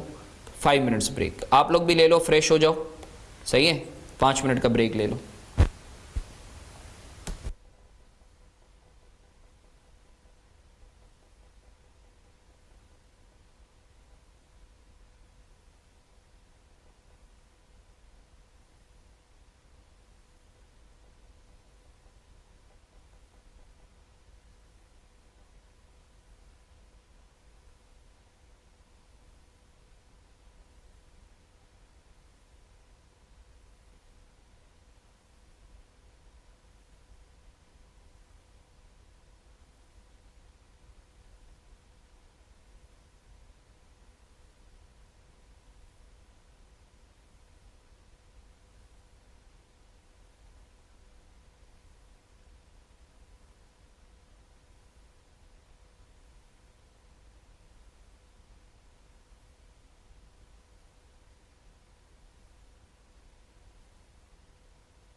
अच्छा जी, IFRS 9 पे हम बात कर लेते हैं।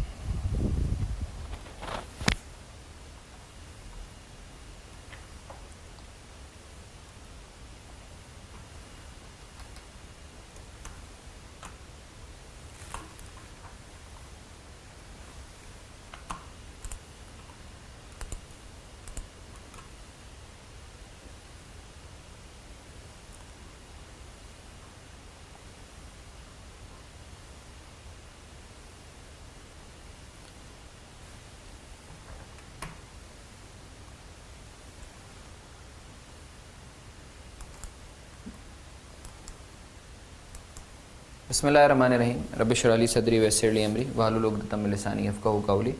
Now let's quickly start with financial instruments. Financial instruments का जो है हमारे जो है FR2 का लेवल है। अब इसमें इतना डिटेल में नहीं है, हेजिंग नहीं है, इम्पेयरमेंट नहीं है, वो इंशाल्लाह जो है CA फाइनल्स में देखेंगे। बट इसका जो मेन जो है बेसिक एरिया है वो यहाँ है क्लासिफिकेशन, मेजरमेंट, आपकी फाइनेंशियल एसेट्स की, फाइनेंशियल लाइबिलिटीज़ की। तो क्लासिफिकेशन से पहले दो चीज़ें मैं आप लोगों से अर्ज़ कर दूँ। देखें, एक होता है बिज़नेस मॉडल और एक होता है कैश फ्लोज का नेचर।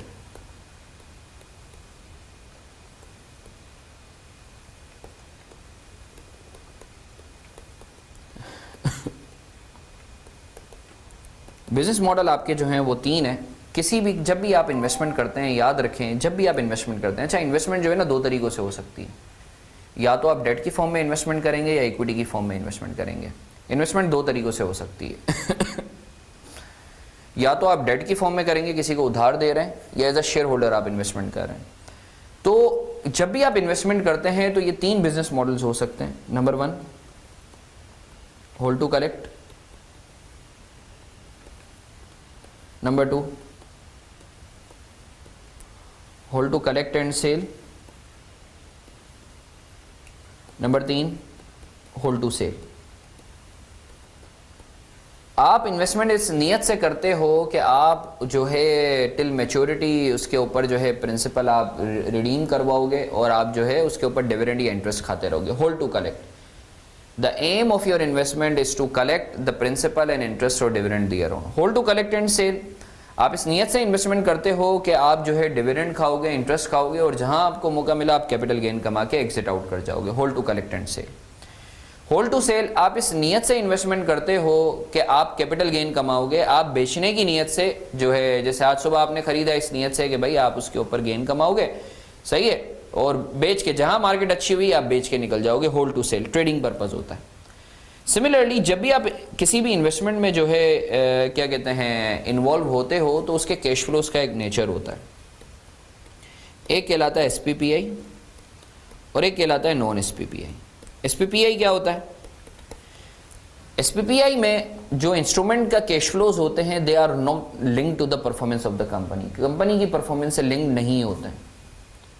वो जो कैश फ्लोज हैं, वो जो कैश फ्लो का नेचर है, सही है, उसमें जो है लेट से आपने इन्वेस्टमेंट की, किसी कंपनी के डिबेंचर्स खरीद लिए, 10% आपको इंटरेस्ट मिलेगा।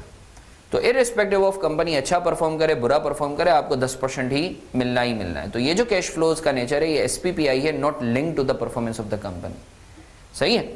नॉन SPPI के अंदर जो है क्या कहते हैं कि जो इन्वेस्टमेंट या इंस्ट्रूमेंट के कैश फ्लोज होते हैं वो लिंक्ड होते हैं कंपनी की परफॉर्मेंस से। कंपनी अच्छा परफॉर्म करेगी तो आपको ज़्यादा मिलेगा इंटरेस्ट या डिविडेंड, कंपनी बुरा परफॉर्म करेगी तो आपको कम मिलेगा। सो ये दो चीज़ों का आपने ख्याल रखना है, ये दो चीज़ों का ख्याल रखना है बिजनेस मॉडल और कैश फ्लोज का। इसी की बेसिस पर क्लासिफिकेशन अगर आप देखोगे तो आपको बड़ा इजीली समझ में आ जाएगी, ठीक है। अब इन दो चीज़ों का आपने ख्याल रखते हुए याद रखें सबसे पहले हम बात कर लेते हैं डेट इन्वेस्टमेंट की। याद रखें डेट इन्वेस्टमेंट क्या अमोर्टाइज्ड कॉस्ट पे, पहले इसको देखेंगे फिर हम आगे बात करेंगे। क्या डेट इन्वेस्टमेंट अमोर्टाइज्ड कॉस्ट पे क्लासिफाई हो सकते हैं? आंसर इज यस, अगर तो आपका बिजनेस मॉडल जो है होल्ड टू कलेक्ट है और कैश फ्लोज जो हैं वो SPPI हैं। अगर तो ये दोनों बातें पूरी हो रही हैं तो आप अपने डेट इन्वेस्टमेंट को अमोर्टाइज्ड कॉस्ट पे क्लासिफाई कर सकते हैं। आप अपने डेट इन्वेस्टमेंट को क्या फेयर वैल्यू थ्रू OCI पे क्लासिफाई कर सकते हैं? द आंसर इज यस, अगर तो आपका business model hold to collect है और सेल है और जो कैश फ्लोज हैं बिजनेस के वो SPPI हैं। क्या आप अपने बिजनेस मॉडल को जो है क्या आप अपने डेट इन्वेस्टमेंट को फेयर वैल्यू थ्रू P&L पे कर सकते हो? द आंसर इज यस, कब कर सकते हो? आसान सी चीज़ याद रख लो, जब आपकी इन्वेस्टमेंट, डेट इन्वेस्टमेंट ना अमोटाइज कॉस्ट पे आती हो, ना फेयर वैल्यू थ्रू ओसीआई पे आती हो, तो आपने बाय डिफ़ॉल्ट अपनी इन्वेस्टमेंट को कहाँ जो है क्लासिफाई करना है? फेयर वैल्यू थ्रू पीएनएल में। सो पूरा जो गेम है डेट इन्वेस्टमेंट का, वो बिजनेस मॉडल और आपके कैश फ्लोज के नेचर पर है। अच्छा, इक्विटी इन्वेस्टमेंट को इसको देख लेते हैं। आप कब जो है इक्विटी इन्वेस्टमेंट को अमोटाइज कॉस्ट पे करेंगे? याद रखें, इक्विटी इन्वेस्टमेंट को अमोटाइज कॉस्ट पे नहीं कर सकते, हराम। याद रखें, इक्विटी इन्वेस्टमेंट को बाय डिफॉल्ट आपने रखना है फेयर वैल्यू थ्रू पीएनएल में। बाय डिफॉल्ट कोई भी इक्विटी इन्वेस्टमेंट होगी वो फेयर वैल्यू थ्रू पीएनएल में आएगी। आप चाहो तो आप अपनी इक्विटी इन्वेस्टमेंट को ओसीआई में रख सकते हो, प्रोवाइडेड कि ये 4 बातों का आप ख्याल रखो। फेयर वैल्यू थ्रू ओसीआई में आपकी इक्विटी इन्वेस्टमेंट कब आ सकती है? जब ये 4 बातें हो। फेयर वैल्यू थ्रू ओसीआई में आपकी इक्विटी इन्वेस्टमेंट कब आ सकती है? जब ये 4 बातें हो। लॉन्ग टर्म इन्वेस्टमेंट हो, आपने डे 1 पे डिसाइड करना है। इनिशियल डेजिग्नेशन,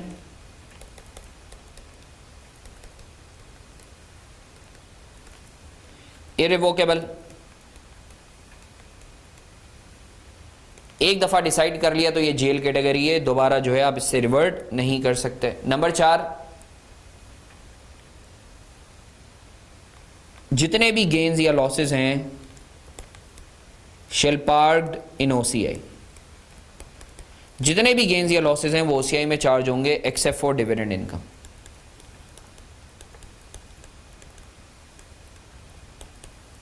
सही है, ये चीज आपने याद रखनी है। ये चीज आपने याद रखनी है कि आप इक्विटी इन्वेस्टमेंट को अमोटाइज कॉस्ट पे क्लासिफाई नहीं कर सकते। बाय डिफॉल्ट इक्विटी इन्वेस्टमेंट आपकी फेयर वैल्यू थ्रू पीएनएल पर होगी।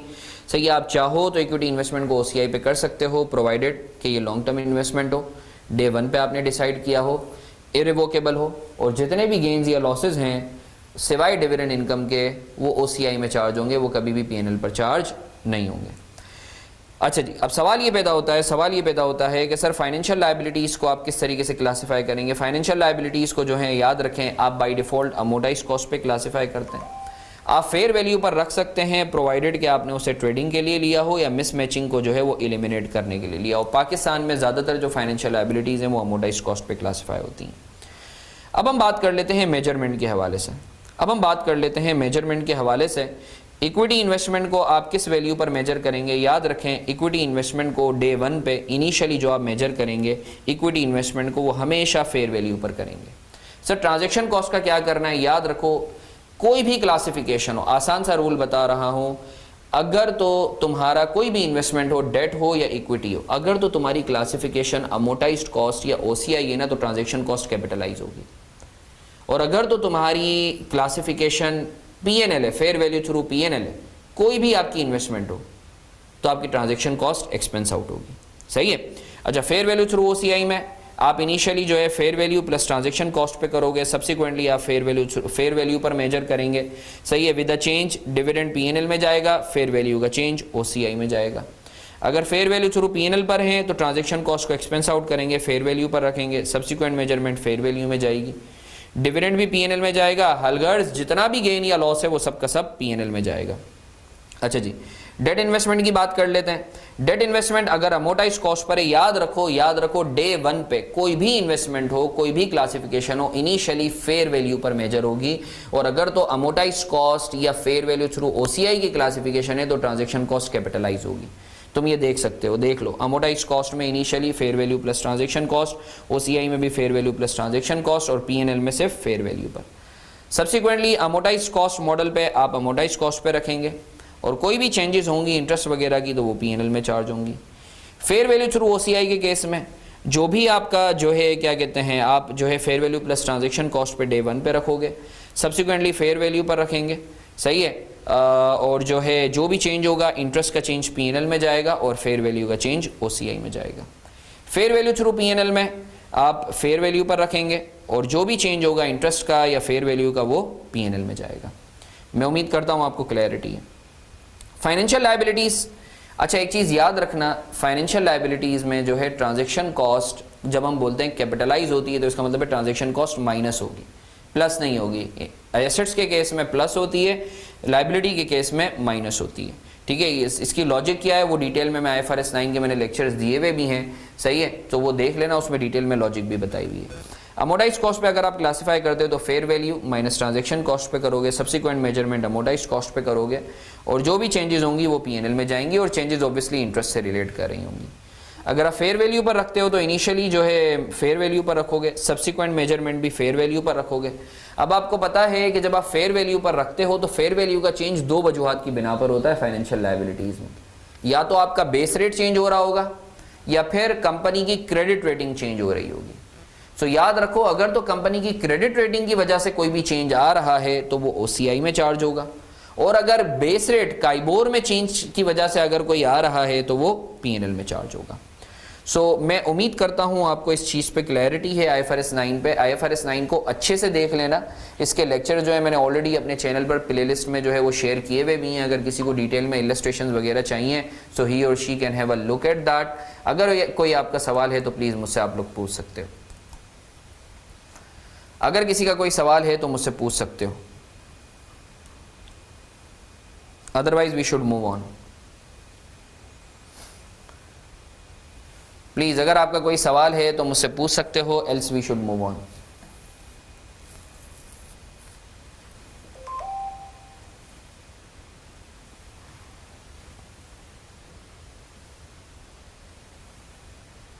If there is any question, please feel free to reach out.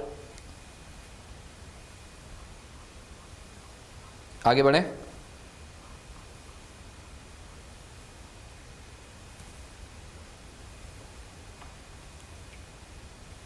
अच्छा जी, अब हम IAS 12 को क्विकली रिकैप कर लेते हैं। अभी सारे टॉपिक्स का जो है मैं आपको रिवीजन करवा रहा हूँ, उसके बाद फिर हम लोग कुछ क्वेश्चंस करेंगे।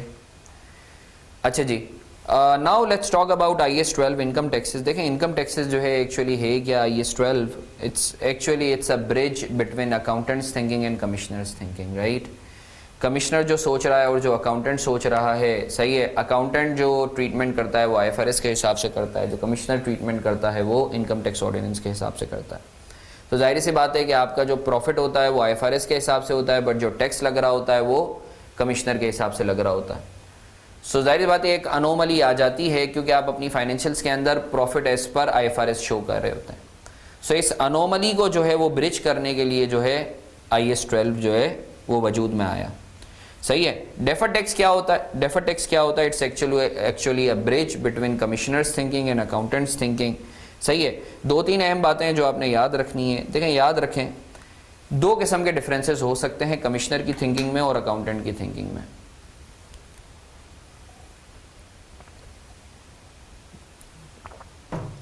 या तो आपका लेट्स से दो किस्म के डिफरेंसेस, परमानेंट डिफरेंस या टेम्पररी डिफरेंस। कुछ ऐसे डिफरेंसेस होते हैं कमिश्नर और अकाउंटेंट की थिंकिंग में जो डिफरेंस ऑफ ओपिनियन होता है, जो अभी वक्ती तौर पर है, आगे जाके फिलअप हो जाएगा।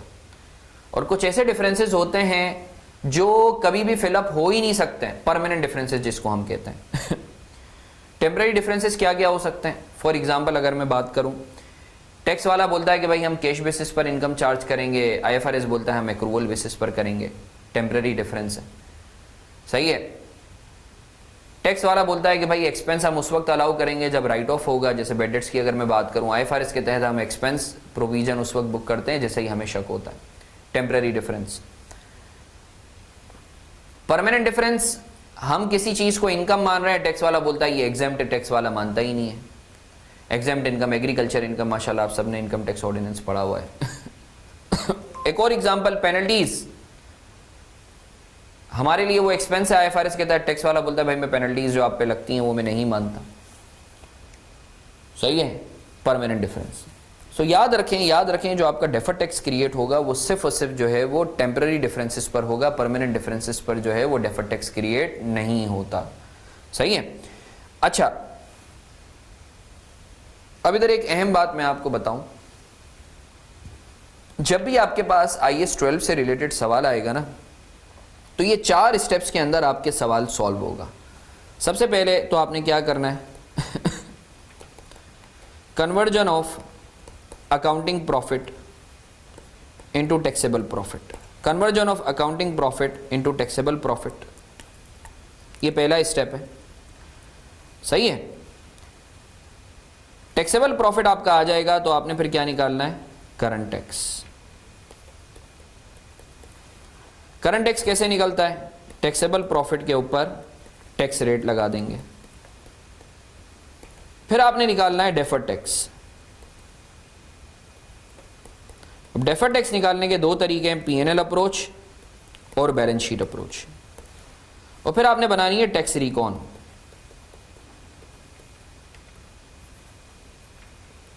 ये 4 स्टेप्स अगर आपको आ गए तो IAS 12 पूरा आपको आ गया। कोई भी सवाल हो आपका, इनफैक्ट डिस्क्लोजर भी जो है मोर और लेस आपके यही होते हैं, बस थोड़ी सी हेडिंग वगैरह डाल देते हैं। सो ये 4 स्टेप्स अगर आपको आ गए तो आप IAS 12 आपकी ग्रिप में है। Conversion of accounting profit into taxable profit, ये कैसे आएगा? आपने कुछ नहीं करना, अकाउंटिंग प्रॉफिट लेना है, जो भी टैक्स वाला आपका जो है, अकाउंटिंग प्रॉफिट का मतलब क्या है? Income minus expense. जो भी टैक्स वाला आपको एक्सपेंस डिसअलाउ करता है उसको ऐड बैक कर देना है अकाउंटिंग प्रॉफिट में, या इनकम जो भी अलाउ करता है उसको आपने ऐड कर देना है, और जो भी टैक्स वाला एक्सपेंस अलाउ करता है उसको आपने माइनस कर देना है, और जो भी इनकम डिसअलाउ करता है उसे माइनस कर देना है, तो आपके पास टैक्सेबल प्रॉफिट आ जाएगा। सर हमें क्या इनकम टैक्स ऑर्डिनेंस पढ़ने की ज़रूरत है? नहीं, कुछ तो बेसिक रूल्स हैं, सही है, जो आपके रिस्पेक्टिव टीचर्स ने आपको बताए होंगे। बाकी अगर कोई टेक्निकलिटी या टैक्स रेट के हवाले से होगा कि डिप्रिसिएशन का टैक्स में क्या रेट है, तो वो आपको दिया हुआ होगा, you don't need to worry about, सही है। फिर आपके पास टैक्सेबल प्रॉफिट आ जाएगा, तो you need to apply the tax rate on taxable profit to arrive at current tax. उसके बाद आप कैलकुलेट करते हैं deferred tax. Deferred tax calculate करने की 2 अप्रोचेज हैं। पीएनएल अप्रोच, पीएनएल अप्रोच का मतलब ये है आप इनकम और एक्सपेंस के जरिए जो है वो डेफर्ड टैक्स कैलकुलेट करते हैं, और ये जो डेफर्ड टैक्स आपके पास आता है ये फॉर द ईयर आता है, ड्यूरिंग द ईयर।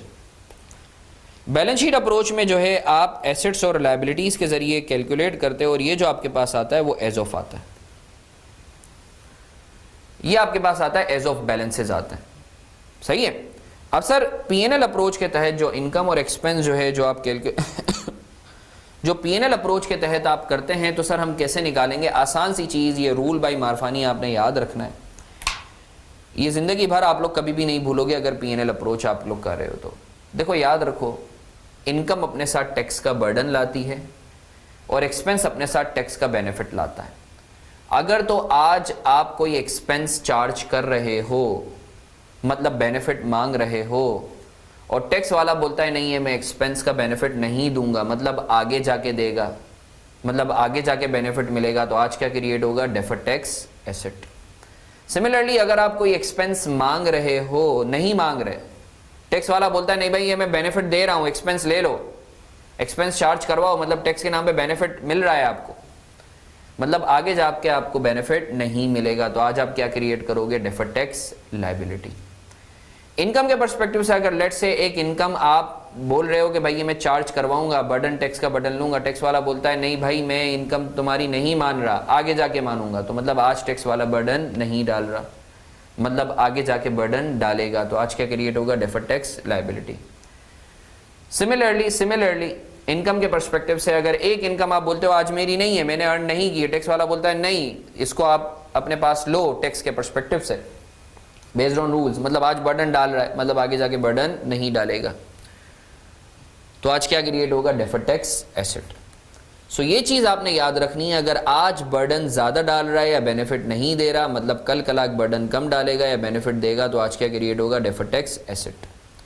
अगर आज बर्डन कम डाल रहा है या बेनिफिट ज़्यादा दे रहा है, मतलब आगे जाके बेनिफिट नहीं देगा या बर्डन ज़्यादा डालेगा, तो क्या क्रिएट होगा? Deferred tax liability. सो मैं उम्मीद करता हूँ आपको इस चीज़ पे क्लैरिटी है कि पीएनएल अप्रोच में किस तरीके से करेंगे। बैलेंस शीट अप्रोच के अंदर एसेट और लायबिलिटी का आसान सा रूल है भाई, आपने टैक्स बेस देख लेनी है, आपने टैक्स बेस देख लेनी है। एक रूल ही बता रहा हूँ, बाकी चारों रूल्स खुद ही याद हो जाएंगे। एसेट के केस में अगर तो कैरिंग अमाउंट टैक्स बेस से ज़्यादा है तो क्या क्रिएट होगा? डेफर्ड टैक्स लायबिलिटी, सही है ना, डेफर्ड टैक्स लायबिलिटी क्रिएट होगी। अगर इसका उल्टा कर दो तो क्या होगा? डेफर्ड टैक्स एसेट क्रिएट होगा।